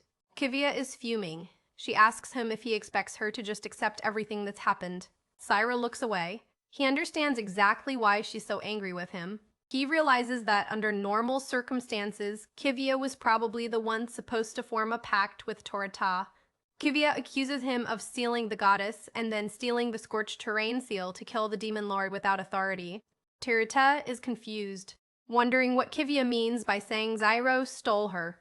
Kivia screams at her that she was originally supposed to be... Well, she's too angry to even finish her sentence. Kivia says Tiorta was meant to be placed under the protection of the 13th Order of Holy Knights. Zyro, Dada, and Tirita all look back at the army of knights standing behind Kivia. Zyro gets this suspicious look on his face. He's starting to doubt Kivia's version of the story. He looks at Kivia and wonders if she's actually lying. He can tell it's hard for her to even say those words. He tells her to wait a second. He's got some serious questions about their protection. Tirita is confused too. She asks if goddesses aren't supposed to be used for fighting instead of just being protected. Zyro asks why they didn't use her then. If she's their most powerful weapon, why were they planning on fighting until they all died? He realizes these knights are hiding something huge from them. The vibe is getting really tense. Kivia looks disgusted. She can't stand being questioned by a penal hero like him. She points her finger and yells that Zyro unilaterally decided to forge a pact with her. She calls him criminal scum. Terida looks at Zyro and calmly says that if that's what happened, it must have been their destiny. Kivia is absolutely losing it. She screams at Terida, asking how she can be okay with that. Terida stays firm. She looks right at Zyro and says, but of course. She's not backing down. She declares that she believes in Zyro for Bartz. That's a huge statement given his status. She says he's a knight worthy of her blessing and the one who will defeat every last demon lord. Zero looks at her, genuinely surprised by the level of trust she's putting in him. But Kivia just looks down and says sadly that this man is completely unworthy of any trust. She looks him dead in the eye and calls him by his infamous title, the Goddess Killer. Oh, man, the secret is out. She reveals that he used to be a holy knight himself, until the day everything changed. The room goes quiet as she tells them that Zyro actually murdered the goddess he had a pact with. Zyro closes his eyes as the memories start flooding back. He looks like he's in pain. He thinks to himself that he can still vividly remember that exact moment. He remembers the feeling of the knife piercing through her heart. It's a dark, jagged memory. He recalls the powerful sparks of divine energy almost tearing his hand as he did it. And the most haunting part? He remembers the flames fading from her eyes as she took her very last breath. He thinks about how there's no way he could ever forget any of it. He's carrying a lot of guilt, man. The chapter ends with the final report. Penal Hero Unit 9004 defeated Ade Gagi and helped the Holy Knights escape. Talk about a bittersweet victory. So we start with the metal blade of a shovel slamming into a pile of loose rocks and dirt. Someone's getting yelled at to pick up the pace and dig harder. And here's the guy doing the yelling. This mustachioed fella is acting all high and mighty, claiming that as their king, he might consider letting someone back into the Holy Knights if they do a good job. But check out Zyro's face. He's carrying a massive bundle of pickaxes and shovels on his back, looking completely exhausted and definitely not impressed by the royal lecture. Chapter 7 kicks off with Zero and Teorda in the tunnels. Zyro's still doing all the heavy lifting, while Teorta looks like she's just along for the ride, pickaxe in hand and a big smile on her face. All right, time for a little history lesson. CB's patterns, they're sacred seals. The temple says they're wisdom given to humans by the gods. Basically, humans engrave these seals onto stuff and use their own will and life force to power them up using sunlight as the fuel. It looks pretty cool when that sword starts glowing. The effects are all over the place: heat, lightning, you name it. Naturally, because humans are humans, they mainly use this tech for making bigger and better ways to blow each other up in wars. But then a month ago, things got weird in the Zavangon tunnels. People realized they could dig up ore for the seals there, so they set up all these seal-powered machines to mine it. And then, the mine just stopped being a mine. It actually transformed into a ferry, which is basically like the land itself turning into a monster. Everyone had to ditch the place. It's super creepy. The paths changed on their own, and even lumps of dirt started moving. Every living thing in those tunnels turned into a ferry, too. It turned into a total nightmare loop. Anyone who stepped inside got attacked by the former humans, and if they died, they just became part of the fairy mine themselves. So that's where our guys come in. Penal Hero Unit 9004 got assigned the lucky job of clearing out the Demon Lord phenomenon and all those fairies. The first step? Carving a new route. The old tunnels were so twisted and messed up that the old maps were basically trash, so they had to make a shortcut. The worst part is that all the fancy mining gear was contaminated by the Demon Lord's power. Poor Zero is stuck digging manually with a pickaxe, and he is feeling every bit of that manual labor. And while he's struggling, someone is literally poking him in the head, telling him to put his back into it. Man, the disrespect. Meet Norgal Senridge, member of Penal Hero Unit 9004. He's the one screaming about the schedule. He's got that classic angry manager energy, doesn't he? Zyro just gives him the most deadpan, yeah response. He even calls him Your Majesty, but you can tell he's just being sarcastic. Zyro explains that the reason he has to put up with this is because Nordal actually believes he is a king. Like, he's totally convinced. He genuinely believes it. He's glaring at Zyro, telling him to take the job seriously while he sits there doing paperwork. He's a real piece of work. Apparently, Norgal was a terrorist who tried to blow up a castle he claimed was stolen from him. Someone like that was never going to fit into normal society. But here's the kicker, and it's the most annoying part for everyone else involved. Norgal is actually a genius at tuning sacred seals. He's sitting there with his tools, working with extreme precision. It's the one thing he's actually good at besides shouting. Zyro thinks about how engraving seals is a lot like construction work in its own way. It requires a specific kind of focus. See, if you mess up even one tiny curve while you're engraving, the whole seal is ruined. It won't be precise, and the power output will be total garbage. Usually it takes a whole team of skilled artisans working together to get a weapon design right. It's supposed to be a collaborative effort. But Norgal, he can do the whole thing by himself. He blows on a finished seal, looking smug as he realizes he's perfected it. Anyway, after his little terrorist stunt caused a ton of casualties, they put him on trial, and that's how he ended up in the Penal Hero Unit. So the current setup is Norgal tunes the seals while Zyro does the literal digging. Zyro knows it makes sense to split the work, but it doesn't make him any less annoyed. Norgal keeps barking at him to pick up the pace, claiming his seals won't be able to blast through the rock if Zyro's digging is half-assed.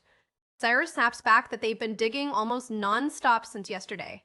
He's reached his limit for royal attitude. He looks over at another guy named Tatsuya, who is also digging away, trying to get some backup on how hard they're working. Tatsuya is just a machine.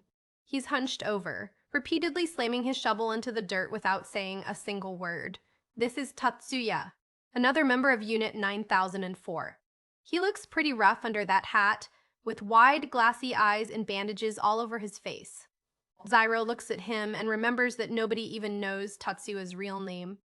He's a hero just like the rest of them, but there's something hollow about him. Turns out Tatsuya is the longest serving member because he's died and been resurrected so many times that he's lost his mind. He can't think for himself anymore, he just follows orders like a zombie. Suddenly, a gust of wind whips through the tunnel as someone notices Zero is having a hard time. Zero looks surprised by the sudden voice. It's Tierda. She's sitting on some crates, holding her own pickaxe and offering to trade places with Zyro because she's got energy to spare. She's being way too cheerful for a dark cave. Zyro just gives her a flat no.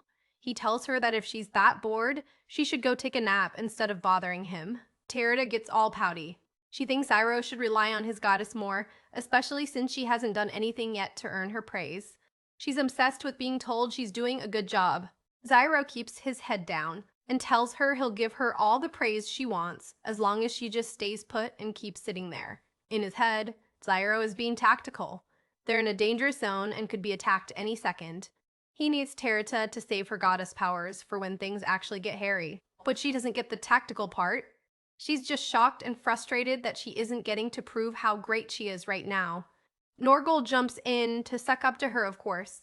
He calls her the pillar of protection for his country and apologizes for the inconvenience of her being stuck in a boring tunnel. Zyro is just over the whole conversation. He literally begs her to just sit down and be quiet so he can focus on not dying from exhaustion. Terida asks about Norgol's country, and Zyro just tells her not to let it bother her. He's used to Norgol's delusions by now. She lets out a dramatic sigh and agrees to just watch over the work of man for now. She's so dramatic, I love it. Zyro looks at his team of self-proclaimed king, a mindless resurrected guy, and himself. It's a pretty weird squad to be sent on a mission like this. At least Dada isn't here. Zyro is relieved he doesn't have to deal with that guy's sticky fingers, making things even worse while they're digging. Suddenly, a voice calls out Zyro's full name, catching him completely off guard. He looks up, alert. A group of holy knights comes marching into the camp looking all serious in their full armor. They finally arrived. Leading them is Captain Kivia. She's got a stern look on her face and comments on how hard Zero and his crew appear to be working. Taurida chimes in, suggesting that Kivia and her knights should take a break at their camp. Zyro adds that they have to work hard unless they want to end up dead. Terita is getting annoyed now. She tells Kivia that her persistence is starting to aggravate her and that she must stay here to watch over her knight, Joro. Kivia starts to protest, calling her Pataush Kivia, but she gets cut off before she can finish her sentence. Norgol stands up and starts pointing his finger like a true king. He tells Kivia her loyalty is great, but since the goddess wants to be on the front line, he's dismissing Kivia's appeal. He tells her to go fulfill her duty.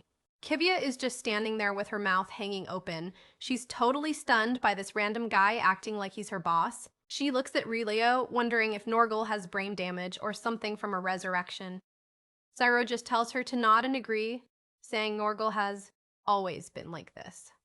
Kivia finally composes herself and says she's surprised things are going according to schedule, since she heard this unit was unpredictable. Zyro glares and says the only unpredictable one is Dada, who he calls a clown. Ouch, the roast is real. But then Zyro's expression changes. He's got something serious on his mind. Kivia actually apologizes. She says she heard that stealing the goddess was all Dada's idea, and that Zyro only made the pact to save them. She's being surprisingly reasonable. She looks Zyro in the eye and tells him they're allies now, so she expects him to explain himself clearly from here on out. No more secrets. Zyro looks back at her, looking a bit surprised by her change in attitude. He smirks and calls her ally, then asks if they can get some booze with their rations now. Krivia gets all flustered and angry, yelling that it's unbelievable. Kivia snaps back to professionalism, rustling a map and telling everyone there's no time for chit-chat. She's here to give them their next task. She holds up the map. But, guys, it looks like a bunch of random scribbles in boxes. She wants them to connect the paths to the north from their current spot. Zyro stares at the map with wide, confused eyes. He's trying so hard to make sense of the drawings as Kivia explains using landmarks. Zyro points at a box and asks if it's a room or a door. Kivia just says yes and, like it's totally obvious.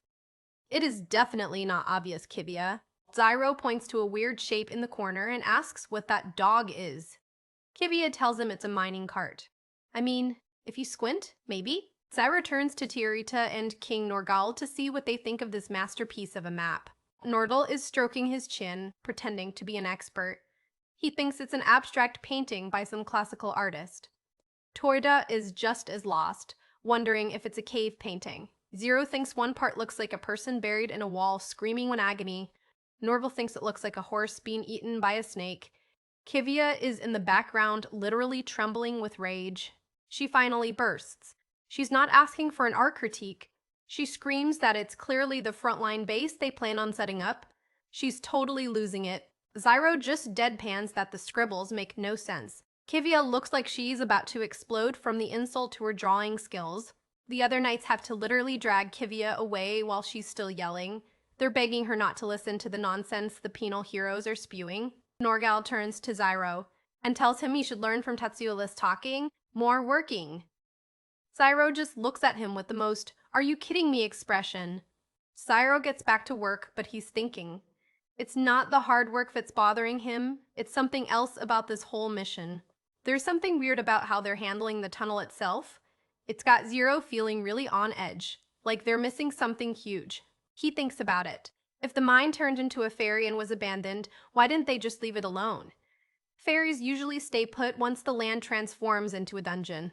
It's weird to go on the offensive right before winter starts. Usually you just go on the defensive and wait. There shouldn't be any rush to kill the Demon Lord phenomenon right now. Then a dark thought hits him. Is it possible that the same people who set him up to kill Sinerva are behind this too? He starts getting suspicious. What's their goal? Are they just trying to mess with him? Or is there something even bigger happening? He looks over at Teorita, who's still just sitting there being cute. A chilling thought crosses his mind. Are they trying to kill her next? Tarida lets out a big wide yawn, completely oblivious to Zyro's dark theories. She's just tired from all the watching over she's been doing. Zyro shakes it off, telling himself he's probably just overthinking things. He goes back to swinging his pickaxe against the wall. Wait, the rock is starting to crumble. He's finally breaking through something. Zyro peers through a hole he's made and realizes he's found the other side of the wall. Progress at last. But as soon as he breaks through, a giant, segmented insect leg bursts out of the hole. Something big is on the other side, and it's not friendly. It's a boggart. A massive centipede-like monster comes crashing through the rocks, and Zyro looks genuinely freaked out. These things are underground fairies, and they're nasty. Norgol yells at Zyro to be careful. He's worried that using a big seal attack like Zatfinda in such a small space might blow the whole team to bits. Suida was already on the move, dodging as more monsters start appearing. He knows the risks, but he doesn't have much of a choice. Suddenly, Tatsuya leaps forward. He's swinging his giant axe with incredible force, ready to take on the boggarts head-on. Tatsuya looks totally intense, his eyes wide and teeth bared. He lets out a guttural sound as he prepares to strike. There are centipedes everywhere. They're swarming Tatsuya as he stands his ground in the middle of the tunnel. Tatsuya is a beast. He slices right through one of the centipedes, cutting it clean in half with one massive swing of his axe. He's moving so fast, his axe is just a blur as he cleaves through another monster. Dark fluid is splashing everywhere as he tears them apart. We get a close-up of Tatsuya's face, looks totally focused, almost like he's in a trance. He's built for this kind of brutal combat. One of the boggarts tries to strike, but Tatsuya hits it so hard its shell starts to crack under the impact. The rock wall behind them starts to spiderweb with cracks from the sheer force of the battle. The whole tunnel is shaking. Tatsuya slams his weapon down, crushing another monster into the ground with a massive impact that sends rocks flying everywhere. Zero, Tiorita, and Norgal can only watch from a distance, completely stunned by the sheer violence of Tatsuya's fighting style. The tunnel is littered with dead boggarts. Tatsuya stands over the remains, holding his axe, while Zero and Norgal look on, totally speechless. Tatsuya stands there with his back to them, perfectly still after all that action. It's a bit eerie how quickly he goes from 100 to 0. He lets out a small "guh" as he stalks, his glassy eyes staring at nothing. He's completely drained of any emotion. Zyro and the others are just staring at him, realizing once again that Tatsuya isn't really all there. It's a pretty sobering moment. Norgal tries to break the tension by praising Tetsua's extraordinary close combat skills. He calls him his elite, trying to take credit for Tatsua's work as usual. They move further into the tunnel Tatsu cleared out. It's pitch black ahead, and they need some light to see where they're going. Someone presses a finger onto a small sacred seal on top of a lantern. You can see the intricate flower patterns starting to glow. The lantern flares to life with the soft light, casting a warm glow on the hand that activated it. The light reveals a much larger cavern area with wooden supports. Zyro and the team look around, realizing they found a good spot. Norgal declares that this will be their frontline base. Zero looks skeptical, but Norgal is already giving orders to start setting up camp. Zyro sighs and starts getting to work, but he has that feeling that things are still way too quiet, and he's right. Hidden in the shadows, two dark figures with glowing white eyes are watching them from behind the rocks. Creepy. Back at the new camp, everyone is busy. Zero and Tatsuya are setting up more wooden supports while Norval works on something else. They're really turning this cave into a base. Zyro finishes tying up some logs and thinks that should be enough for now. He's a total pro at this construction stuff. Suddenly, Teyuta calls out his name, sounding super excited. Zyro looks over, wondering what she's up to now. She's holding a big pot of food. She's beaming, telling everyone it's their lucky day because she made them a snack. It looks like a bunch of boiled vegetables or maybe dumplings. Chapter 8 starts with a nice little scene of Zyro helping Teyuta prepare the food. He's showing her how to use a knife properly, which is surprisingly wholesome for these two. Tatsuya is absolutely inhaling the food. He's got both hands full and is munching away like he hasn't eaten in years. I guess all that axe swinging builds up an appetite.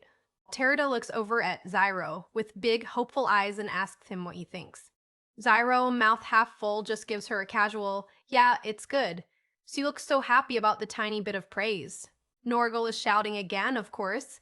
He's complaining that these military provisions aren't nearly enough to fill their stomachs and wants to know where the Minister of Finance is. He's really leaning into the king persona today. He's sitting at a stone table with the others, ranting about how the budget needs to be properly investigated at the royal palace. Zyro just ignores him and keeps eating. Teyuta leans in and asks Zero how the mission is actually going, now that they've had a chance to settle in. Zyro explains they had two tasks. The first was making the route for Kivia's 13th Order of Holy Knights, and the second was setting up this frontline base. They finished making sacred seal fences to defend against fairies, which should keep them safe while they sleep. It's a solid defense. They've also set up all their supplies like food and weapons in these ornate-looking chests. Everything is ready for the knights to move in. So now, all they have to do is wait for Kivia to show up and go defeat the Demon Lord. Zyro looks like he's actually looking forward to the break. But then Teyuta lets out a huge whoa. She spotted one of the supply chests and is totally mesmerized by it. She runs over to a small, beautiful-looking box. Zero asks if that's where the supplies are, looking a bit confused by how fancy it is. It's a really elaborate chest with swirls and engravings. It definitely doesn't look like standard military gear. Norgal suddenly jumps in and tells Teyuta to wait. He says approaching it without the right equipment is way too dangerous. Uh-oh, what did he do? Norgal picks up a small stone from the floor, looking very serious as he prepares to show them something. He flicks the stone toward the fancy chest, telling everyone to observe. This is definitely a booby trap, isn't it? Yap.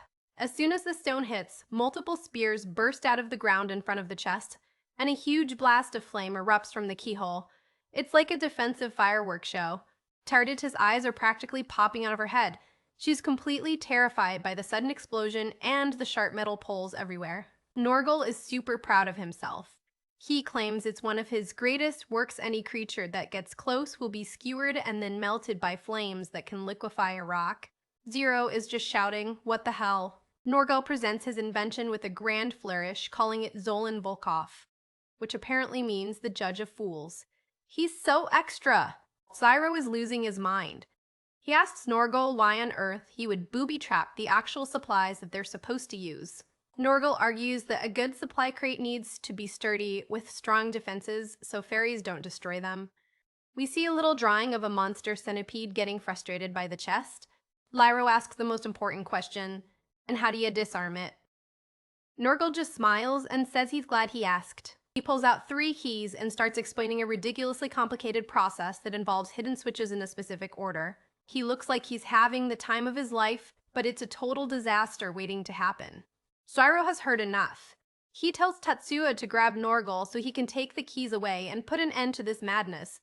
He's worried Norgal is going to accidentally kill the whole 13th Order. Zyro rubs his head, realizing that even though Norgal is a prodigy, his talents usually just end up getting the team into a lot of trouble. No kidding. Zyro hears Teordita say, "What?" and looks over to see her staring at the chest with a strange look in her eyes.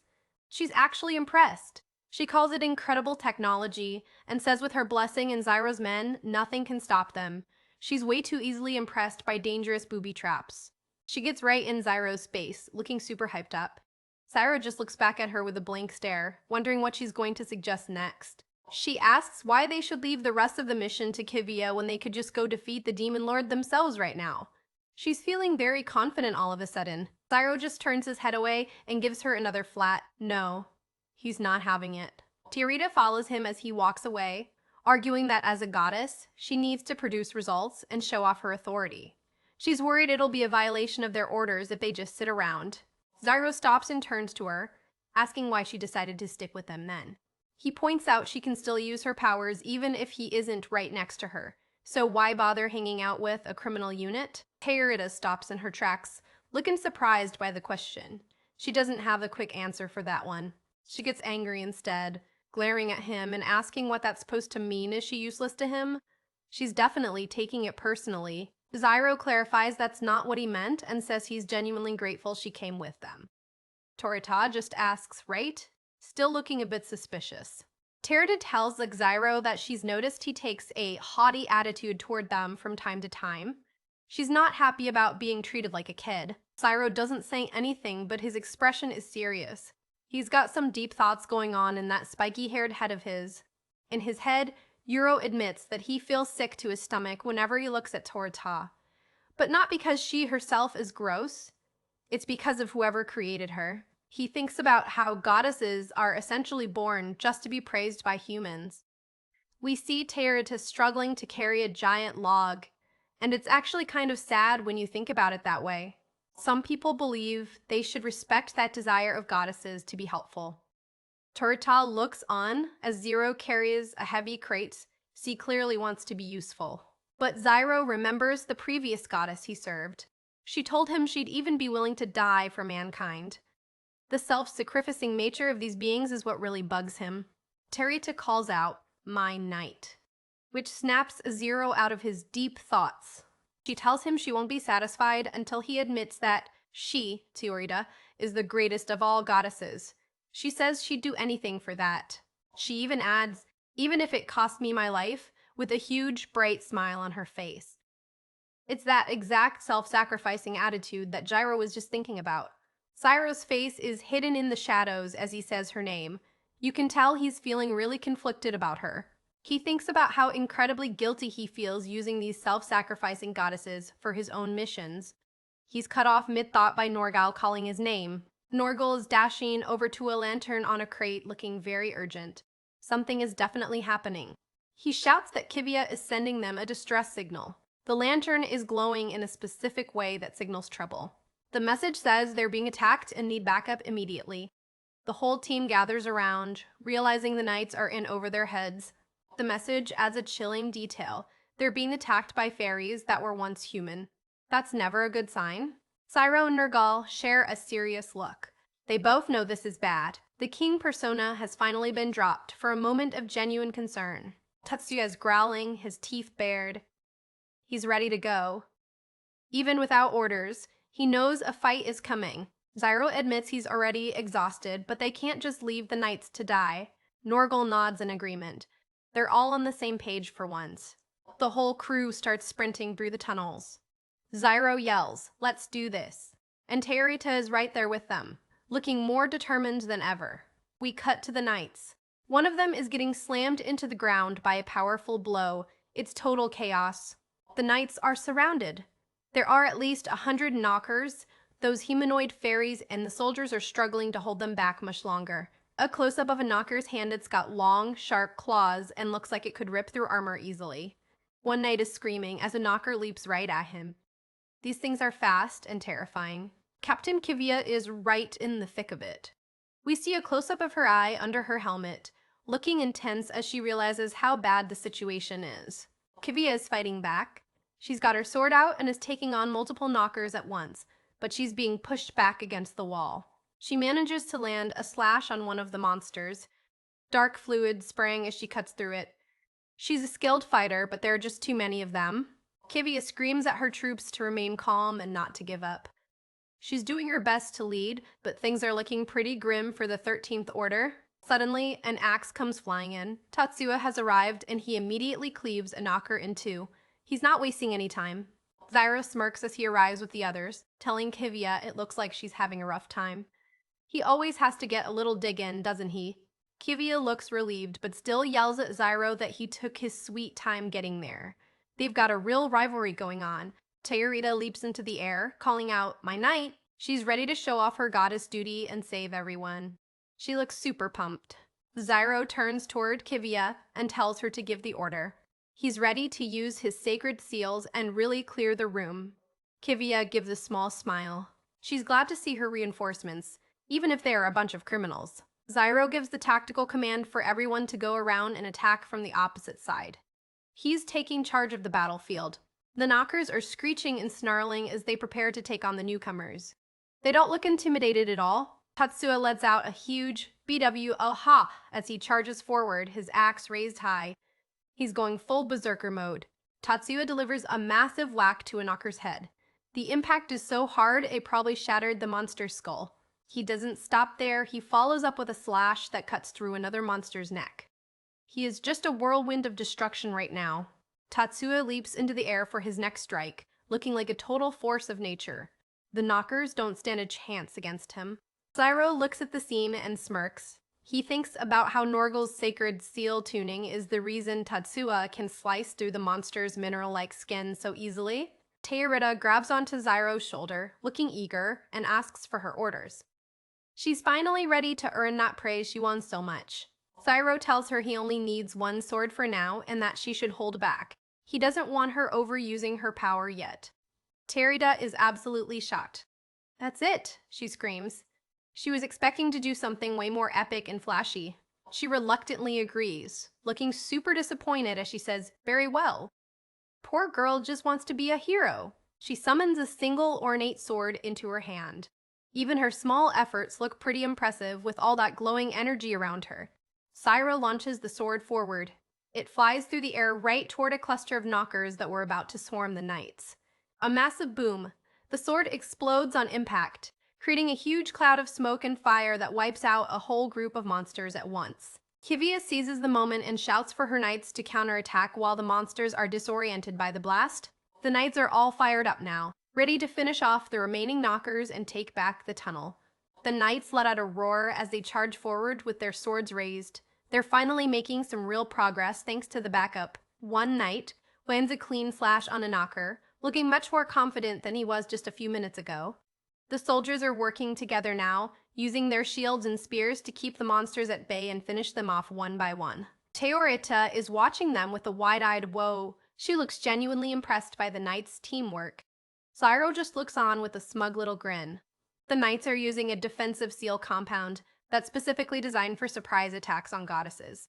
It's clear they were prepared for a very different kind of fight. The battle is over, dead knockers are scattered all over the cave floor, the area is finally quiet again.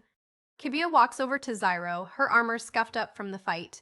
She's finally ready to talk again. She thanks Zyro and his unit for coming to their aid, admitting they couldn't have done it without them.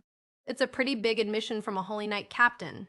The other knights are standing in the background, looking at the penal heroes with a mix of fear and suspicion. They still don't trust them one bit. Zyro notices their stares. He knows exactly why they're looking at him and his team like that. He gets it. He's the goddess killer.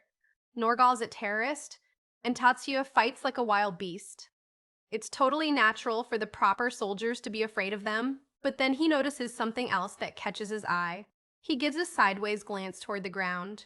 A group of knights is huddled together, looking down at one of the fallen fairies. Their expressions are dark and troubled. Zyro and Norgal look at each other, both realizing that something about these fairies is making the knights extra uneasy. Tayarita is just smiling, totally unaware of the tension. Zyro wonders what the knights are glaring at her for. All he can see in their eyes is darkness. Is it because they were keeping her asleep in that coffin instead of using her as a weapon? Zyro can't think of a single reason why they despise her so much. Norgal lets out an He's thinking about the same thing as Euro. Something is definitely weird with how the knights view Tiertata. They look at the human-type fairies and notice they still retain a lot of their human features. Norgal estimates they must have turned within the last 5 days, but here's the problem. These tunnels were sealed shut over a month ago. In other words, Kivia confirms it. She's found a survivor from the mines. The survivor is a scruffy-looking miner who's trembling with fear.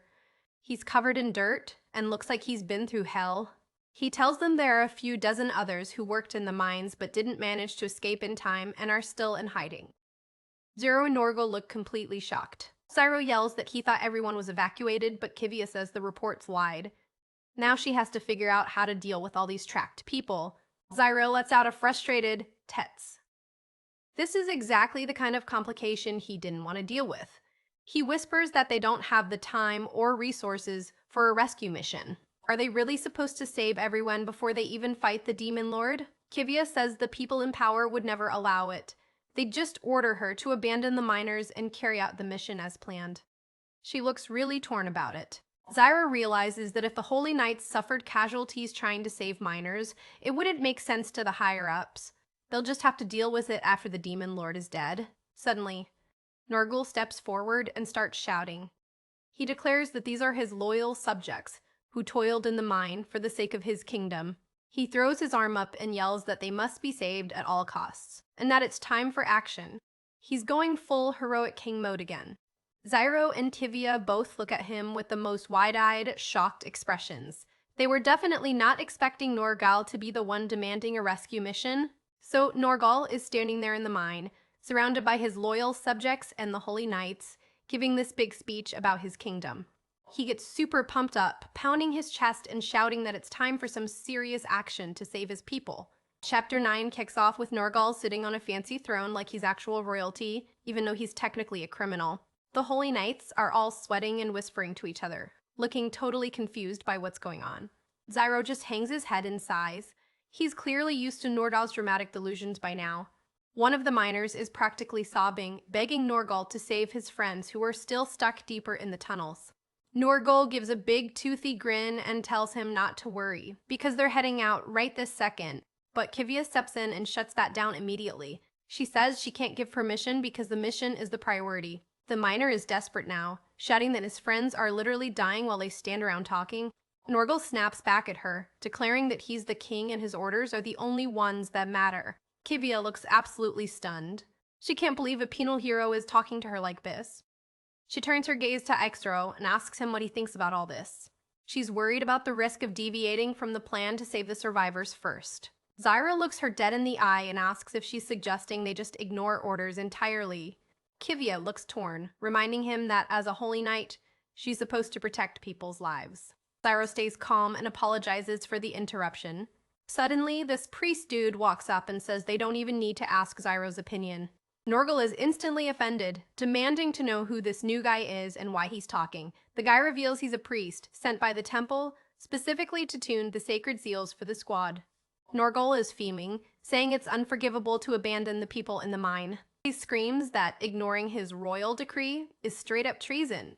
The priest just sighs, lamenting that Norgal, once a genius of the academy, has fallen so far into madness. Norgal goes off the rails, swinging a pickaxe and accusing them of plotting to overthrow the government. Zyro has to jump in and grab him, telling His Majesty to chill out before things get worse. Norgal is still shouting about violations of orders being synonymous with death. Zyro notices that Kivia is looking pretty miserable. She's being isolated from her own unit just for wanting to help. He realizes the elites in this kingdom only care about their noble status and don't want to risk anything for commoners. Zyra looks over at Torita, who has been standing by silently this whole time. He watches the 13th goddess, noticing her long white hair drifting in the drafty tunnel. She hasn't said a word, but Zyro can tell exactly what she's thinking just by looking at her. He thinks to himself that goddesses live for human praise, but they're also terrified of being rejected. He knows deep down she wants to save those miners, but is scared no one will listen to her opinion. Zyro reflects on his past, thinking that the old him, the Holy Knight, would have saved them without a second thought. He remembers his time as a knight when he truly believed killing demon lords would create a peaceful future. Everything changed when he was set up and ended up in chains, realizing the system was rotten. He admits to himself that the ideals he used to fight for are long gone. Back in the present, Norgal is still screaming like a lunatic about people shaking hands with death. Zero looks at the priests and the other knights, disgusted by how they only care about themselves. It all just really pisses him off, seeing the hypocrisy on display. A dangerous little smirk starts to form on Zyro's face. He shouts at Norgal to arrest the men, causing everyone to freeze in surprise. Then, out of nowhere, Zero winds up and clocks Nargal right across the face. Kivia's eyes go wide. She totally didn't see that coming. The priest and the other knights are just as shocked by Gyro's sudden violence. Zyro stands tall and shouts that they, the panel heroes, are going to be the ones to save the survivors. Teyurida looks up at him, her eyes sparkling with hope and admiration. Hivia stutteringly asks, "What?" as she tries to process his decision. Zyro explains that the penal unit will take care of the rescue alone since they've already finished their other prep work. Kivia screams at him, saying the three of them will just get killed by the Demon Lord phenomenon before they even reach the miners. Zyro tells her that if things go bad, she should just use the terrain seal and bury them all alive with the monsters. Kivia looks absolutely horrified by how casually he's willing to die. The priest actually smirks, saying that plan sounds pretty good to him. Norgal surprisingly grabs Aishrael's hand and laughs, saying he's impressed by the initiative. With that settled, Jorel and his crew start dashing down into the darkness of the lower tunnels. Torta tackle hugs Zyro from behind, shouting that this is why he's her knight. She's ecstatic, telling him his bravery proves she was right to choose him. She looks back and shouts to Kivia and the priest that they owe her big time once she saves everyone. Zyro suddenly reaches out and grabs Teyurda, stopping her mid-shout. He starts hoisting her up, telling Kivia that they're taking the goddess along for the ride. Teyurda is completely stunned, her eyes popping out as she wonders what he's doing. Zyro whispers that the knights won't dare bury them alive if the goddess is with them. Smart move, right? He smirks at the knights, saying he looks forward to a warm welcome if they actually survive this. The scene shifts deeper into the mine, where the tracks are broken and everything looks like a total mess. Giant, centipede-like monsters are crawling all over the mining equipment and debris. Something heavy thuds against a wooden crate, making a hollow sound. The survivors inside jump back in fear, let out an audible eek as they huddle together. They're terrified, crying that it's over for them and their walls won't hold much longer. The captain of the miners is sweating bullets, cursing their luck that no help ever came. Suddenly, one of the miners slowly stands up, his face looking totally vacant and spooky. He whispers that he can hear a voice calling to him from the dark. The other miners look at him in absolute horror, realizing what's about to happen. He starts tottering forward like a zombie, saying, "I have to go." His friends grab him, screaming for him to stop, but he struggles, insisting he's being called. Another miner is crying, saying this is exactly how it happened to all the others who disappeared. He explains that everyone who hears the voice comes back as a hideous monster.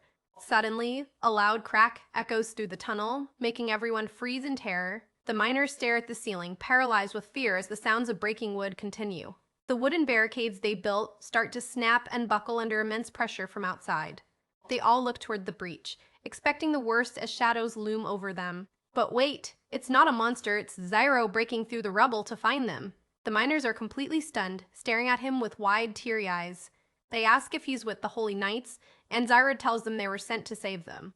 The miners are cheering, shouting that they're safe and begging him to get them out. The captain miner looks at Zyro's weapons, a bit confused by what he sees. Zyro drops a bunch of pickaxes and tools in front of them, telling them they all need a weapon to fight. The captain is confused, asking, "Wait," while looking at the gear. He realizes what Zyro is saying and asks in disbelief if they're expected to fight those monsters themselves. Zyro bluntly tells them that his team can't protect everyone on their own in this situation. He tells them straight up, if anyone doesn't want to fight, let him know so he can put them out of their misery now. All the miners start shivering and sweating at Zyro's terrifyingly cold ultimatum. Norgal steps forward and tells them not to worry, because he's enhanced all their weapons personally. He shouts at his loyal subjects to arm themselves, promising they'll be rewarded once they escape. The miners are just blinking at him, wondering who this King Norgal guy even is. A low rumble starts to shake the entire tunnel, cutting the conversation short. Zyro grinds his teeth and tells everyone that the enemies are finally here. He starts barking orders, telling Tatsuya to take the front while he covers the rear. Zyro's hand, covered in bandages, reaches out for his weapon as the monsters close in. Zyro bellows, Arian, as the miners start charging through the tunnel with their pickaxes. Norgal shouts to Zyro that if things go wrong, he'll be the first one to die. Zyro just gives a sarcastic little smile and thanks him for the encouragement. Norgal keeps yelling that their lives are meaningless compared to his subjects, which is classic Norgal. Zyro looks at the back of Norgal's head while he's ranting, looking almost impressed. He grins, thinking to himself that those are actually the words of a true king. Suddenly, more cracks spread across the stone walls with a loud noise. The miners gasp as a monster's leg bursts through the rock right in front of them. Zyro orders everyone to get their shovels ready and hit anything that shows its head.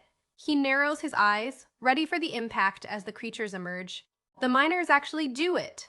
They swarm a giant centipede, hacking at its segments with their pickaxes. The monster lets out a high-pitched screech as it gets battered by the workers. The miners are screaming in terror, but they aren't stopping, which is what matters. Zyro shouts at them not to stop because the next wave is already on its way. Multiple giant centipedes explode out of a hole in the cave wall, surrounding the group. The miners start panicking again, shouting that there are just too many of them to handle. Zyro moves in like a blur, swinging his weapons with expert precision.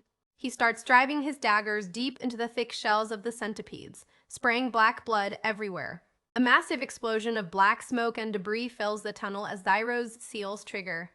The miners are coughing and hacking as they dash through the dark, trying to stay together. Tatsuya leaps out of the smoke and slams his giant axe down, completely crushing a monster's head. The miners stare in awe at the sheer brutality of their savior, but the stress is getting to them. One miner falls to his knees, crying that he can't do this anymore.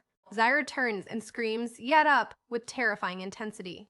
The miners all jump in fear, their faces dripping with sweat and terror. Zyro stands before them and tells them he'll show them the way out, but they have to protect themselves. He leans in close and growls that they absolutely have to fight if they want to survive this nightmare. A miner screams, "If you want to live," back at his comrades, rallying them.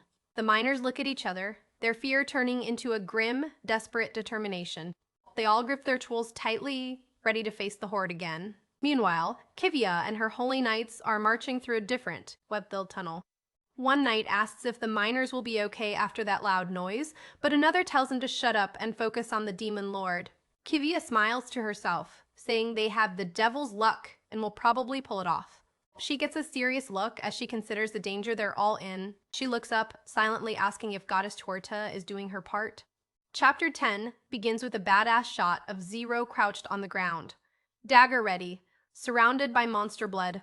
Norgal is shouting at the top of his lungs, ordering his subjects to attack the encroaching monsters. Miners charge forward, their faces twisted with a mix of fury and pure terror.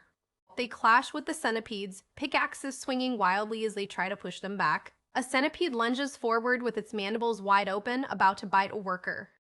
Suddenly, a giant axe blade whizzes through the air with a powerful whoosh. Tatsuya absolutely wrecks the monster, his axe cutting clean through its body in one go. He lets out a pained gah as he exerts himself to keep the line held. The monsters are still scrabbling all over the walls, trying to find an opening. Zyro's weapon starts to glow with heat as he tells Tatsuya to stand back. Zyro unleashes a massive technique, Zai-Fend, causing a huge blast in the tunnel. The monsters' carapaces start to crackle and burn from the intense heat of the seal. Zyro's hand reaches out for another weapon, but he's looking strained. He clicks his tongue as his dagger shatters from the pressure of the attack. Zyro calls for a break, telling everyone to start bandaging themselves as they're bleeding. The miners catch their breath while Zyro wonders why they were left behind in the first place. He figures the kingdom had a rescue priority, and the working class was just at the bottom of the list. He thinks about the constant conflict between the temple and the military that's tearing the kingdom apart. The miner captain approaches Zyro and tells him there were originally 50 of them. He describes how one man started hearing voices at night before he vanished and turned into a monster. Zyro realizes that demon blight is affecting the mine and messing with people's minds. The captain looks at him with a desperate, tiny hope in his eyes. He asks Zyro if his friends can be turned back into humans once they get out of here. Zyro goes silent, his expression darkening as he looks away. He tells them the brutal truth once they're corrupted. There's no way to save them. He's sorry. The captain is devastated, his face contorting as he whispers, "What?" Someone shouts Zero's name as another heavy thud echoes through the cave. Norgal is looking at a map, shouting that this isn't the way they came into the mine. Zyro admits he purposely chose a different, longer route to the exit. He shows them the plan. The Holy Knights will distract the main forces while they sneak away. Zyro warns that they have a higher chance of running into Boggarts this way, and he's running low on knives. Norgal glances at him, noticing that Zyro is really pushing himself to his limit. The miners are slumped against the cave walls, looking completely exhausted and beaten down. They're covered in dirt and blood, their morale sinking lower by the second. Zyro knows they're fatigued, and he worries how much longer they can actually keep moving. He stares into the darkness, his own face looking worn and grim. He calls out to the men, telling them that even though they're resting, they need to listen to him. He tells them straight, the next wave is going to be massive, and they can't just keep running away. Zyro says they need to create a separate force to beat the odds stacked against them. The miners look at each other in fear, none of them wanting to volunteer for a suicide mission. They whisper to each other, looking at the ground as the tension in the air thickens. Total silence falls over the group as Zyro waits for someone to step up. Zyro thinks to himself that if no one volunteers, he'll just have to act as the decoy alone. Suddenly, a whole bunch of hands shoot into the air. They're actually doing it. Zyro gives a confident little grin and asks if they're really sure they can handle it. One miner says that if Zyro thinks they have a chance, then they're willing to take it. The miners admit they've heard stories about the penal heroes before, how they're the vilest scum. The captain looks at the sacred seal around Zyro's neck, finally understanding what he is. Zyro just scoffs and asks if he finally knows what they are now. He says sarcastically that he's sorry to disappoint them since they're just criminals after all, but the miner captain shouts that they were the only ones who actually came back to save them. Zyro is taken aback, his eyes widening slightly at the captain's words. The captain says that no matter how they die, it's better than rotting in the dark, waiting for help that never came. Zyro smiles properly now and tells him to shut up because he's not letting anyone die today. Norgal jumps in, laughing that they all need to live so they can keep serving his kingdom. The ground starts to rumble again, and Zyro warns everyone that they're here, and there's more than last time. One of the miners shouts that they're doing this for their comrades who didn't make it. The miners let out a roar of "Yee-H!" as they prepare to get out of the mine alive. Jiro looks totally ready for battle, his gaze sharper than ever. He points to the right and tells Tetsuya to lead the men down that path immediately. Another giant centipede leg smashes through the ceiling, raining rocks down on the team. A set of huge, multi-jointed legs bursts through the rock with a loud crumble. The tunnel is suddenly swarming with the giant insects, and someone screams that they're trapped. Zyro shouts for the miners to draw the enemies toward them while his unit handles the main group. One of the miners looks completely shocked, shouting BBU2 as he sees the horde. He points behind them, screaming that there are enemies coming from the rear too. Zyro grips a glowing seal and tells him not to worry about those ones. With a massive boom, Zyro clears a path right through the front line of monsters. More and more creatures are rumbling through the cracks in the ceiling. It's like a tide of bugs. Zyro grinds his teeth, realizing they just keep coming no matter how many he kills. He looks back as Nurgle reaches out to hand him something new. Nurgle is shouting for Zyro to use a new weapon he's just finished prepping. He's created a makeshift spear out of mining tools and tuned it with a powerful seal. Zyro gets that scary look in his eyes again, totally focused on the fight. He grabs the spear with a firm grip, ready to put it to use. He drives the spear right through a centipede segment, blood spraying as it screeches.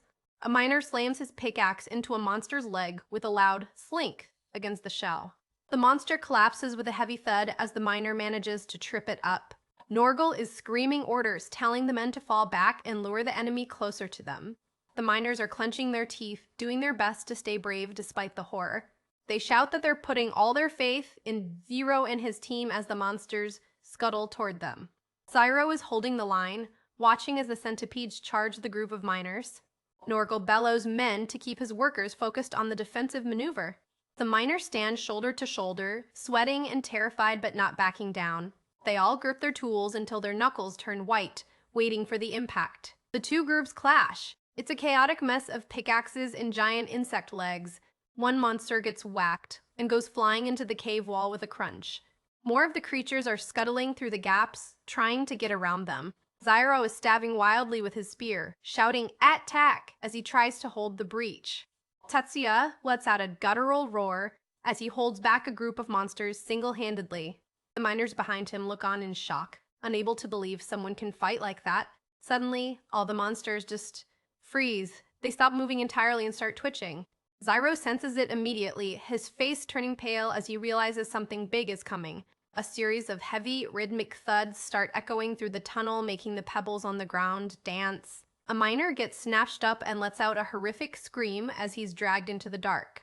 Tatsuya is clenching his teeth, his face covered in blood as he tries to reach his comrade. More centipedes are knocked aside with a heavy thud as something massive pushes through them. The miners start cheering, thinking help has finally arrived from the main group. Zoro grins, saying it worked. As the strategy finally plays out, the narration explains the pincer trick. They fell back to lure the enemy while another unit attacked from behind. Zero thinks now's my chance as he prepares his next move. He winds up his arm, his fingers glowing with power as he prepares to unleash a finishing blow.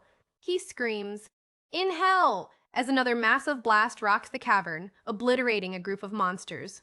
The miner captain is laughing with joy, thinking that Zyro's strategy has actually saved them. Zero points forward and tells Tatsuya to keep drawing the remaining enemies toward them. He shouts into the dark, "Over here! I'm your biggest threat." He charges back into the fray, spear in hand, for one final straight-up brawl. A monster lunges from the side, its claw grabbing Zyro's shoulder with a sharp pain. Zyro is slammed into the ground with a heavy thud, gasping for air. He's at his limit, thinking his heart is about to explode from the exhaustion. A centipede hisses right in his face, its huge maw open and ready to bite. Zyro just snarls back, telling it to bring it on and make the fight fun at least. A huge claw whizzes through the air, barely missing Zyro as he rolls away. One of the miners lets out a GUGH as he gets bitten by a smaller monster. Zyro looks over, his face etched with worry as he asks if the guy is okay. Suddenly, Zyro is surrounded by multiple giant monsters, their maws wide and terrifying. He realizes he's in a really bad spot, swearing under his breath as he prepares for the end. A bunch of swords suddenly rain down from above, impaling the monsters right through their open mouths. The creatures are pinned to the ground by dozens of blades appearing out of nowhere. Zyro stares in total shock, his eyes wide as he looks at the magical swords. More and more ornate swords clink as they land in the dirt, creating a literal forest of blades. Zyro whispers, "Swords?" He knows exactly who could do something like this. At the end of the tunnel, a bright light appears and a small figure starts walking toward them. A voice calls out an apology for keeping everyone waiting. It's Teerda. She makes a grand entrance, declaring that the goddess of swords has arrived and telling Zyro he can squeal with joy now. An afterward page shows a cool black and white sketch of the dark, abandoned mine shaft. In an omake, Teerda is super excited to show off her cooking skills to the survivors. Zyro looks skeptical and asks her if she can even handle a basic kitchen knife. Teerda gets annoyed and summons a massive, glowing broadsword instead of a knife. She actually manages to dice the vegetables perfectly with the giant sword, surprisingly enough. Zyro is sweating now, watching her drop even more huge swords into the cooking process. Toyita asks, "What's this?" and Zyro tells her she needs to peel it first. She ends up overcutting everything until it's just a pile of mushy bits. She presents a giant pot of goddess and knight soup to the miners, who are actually pretty happy to eat anything. Next make Trap 2. This is gonna be good. Zyro is complaining that Dada's thieving habit is getting really out of hand lately. He asks Norgal if there's any way to teach him a lesson, and Norgal looks like he's already plotting. Norgal gives a big laugh and says Zero should leave it to his royal wisdom. A few minutes later, Zyro hears a noise and realizes someone has finally tripped the trap. Norgal is super proud of himself, shouting, "It worked." They walk over to see a large woven basket upside down on the ground with someone under it. Zyro facepalms because the trap was literally just a carrot under a propped-up basket. It's way too obvious. Dada is trapped under there, flapping around, while Zyro tells him to stay away from suspicious things. Next make Stealing 2. Dada is lying in bed, bored out of his mind, because he's not allowed to go on missions right now. Suddenly, a nurse in the background screams that all the medicine in the cabinet has gone missing. Dada casually thinks to himself that he'll just go for a little walk around the area. He's trying to hide a heavy wooden crate under his bed, looking very guilty. The crate is full of sparkling medicine bottles and jars that he definitely borrowed. He suddenly gets a sharp pain and starts screaming for someone to come treat him. His eyes turn into stars when he sees the shiny bottles, even though he's hurting. The doctor tells him it's impossible to treat him because some thief stole all the medicine. Dada just groans in his bed. In the final omake, Torita is looking at some wall paintings and asking Zyro what they are. Zyro is looking at a piece of paper 3 hours later, looking very confused. Kivia is in the background, looking embarrassed and telling Zyro not to say anything unnecessary. She reveals it's a portrait of a certain person she drew herself. Kivia brags that if she actually takes her time, she's a great artist. Juro is not convinced. Juro and Torita look at the drawing with absolute horror and shock on their faces. Kivia is happily scribbling away, totally unaware of how bad her drawing actually is. Zyro points at the drawing and asks if it's supposed to be a monster, but Kivia insists it's Torita. What a burn!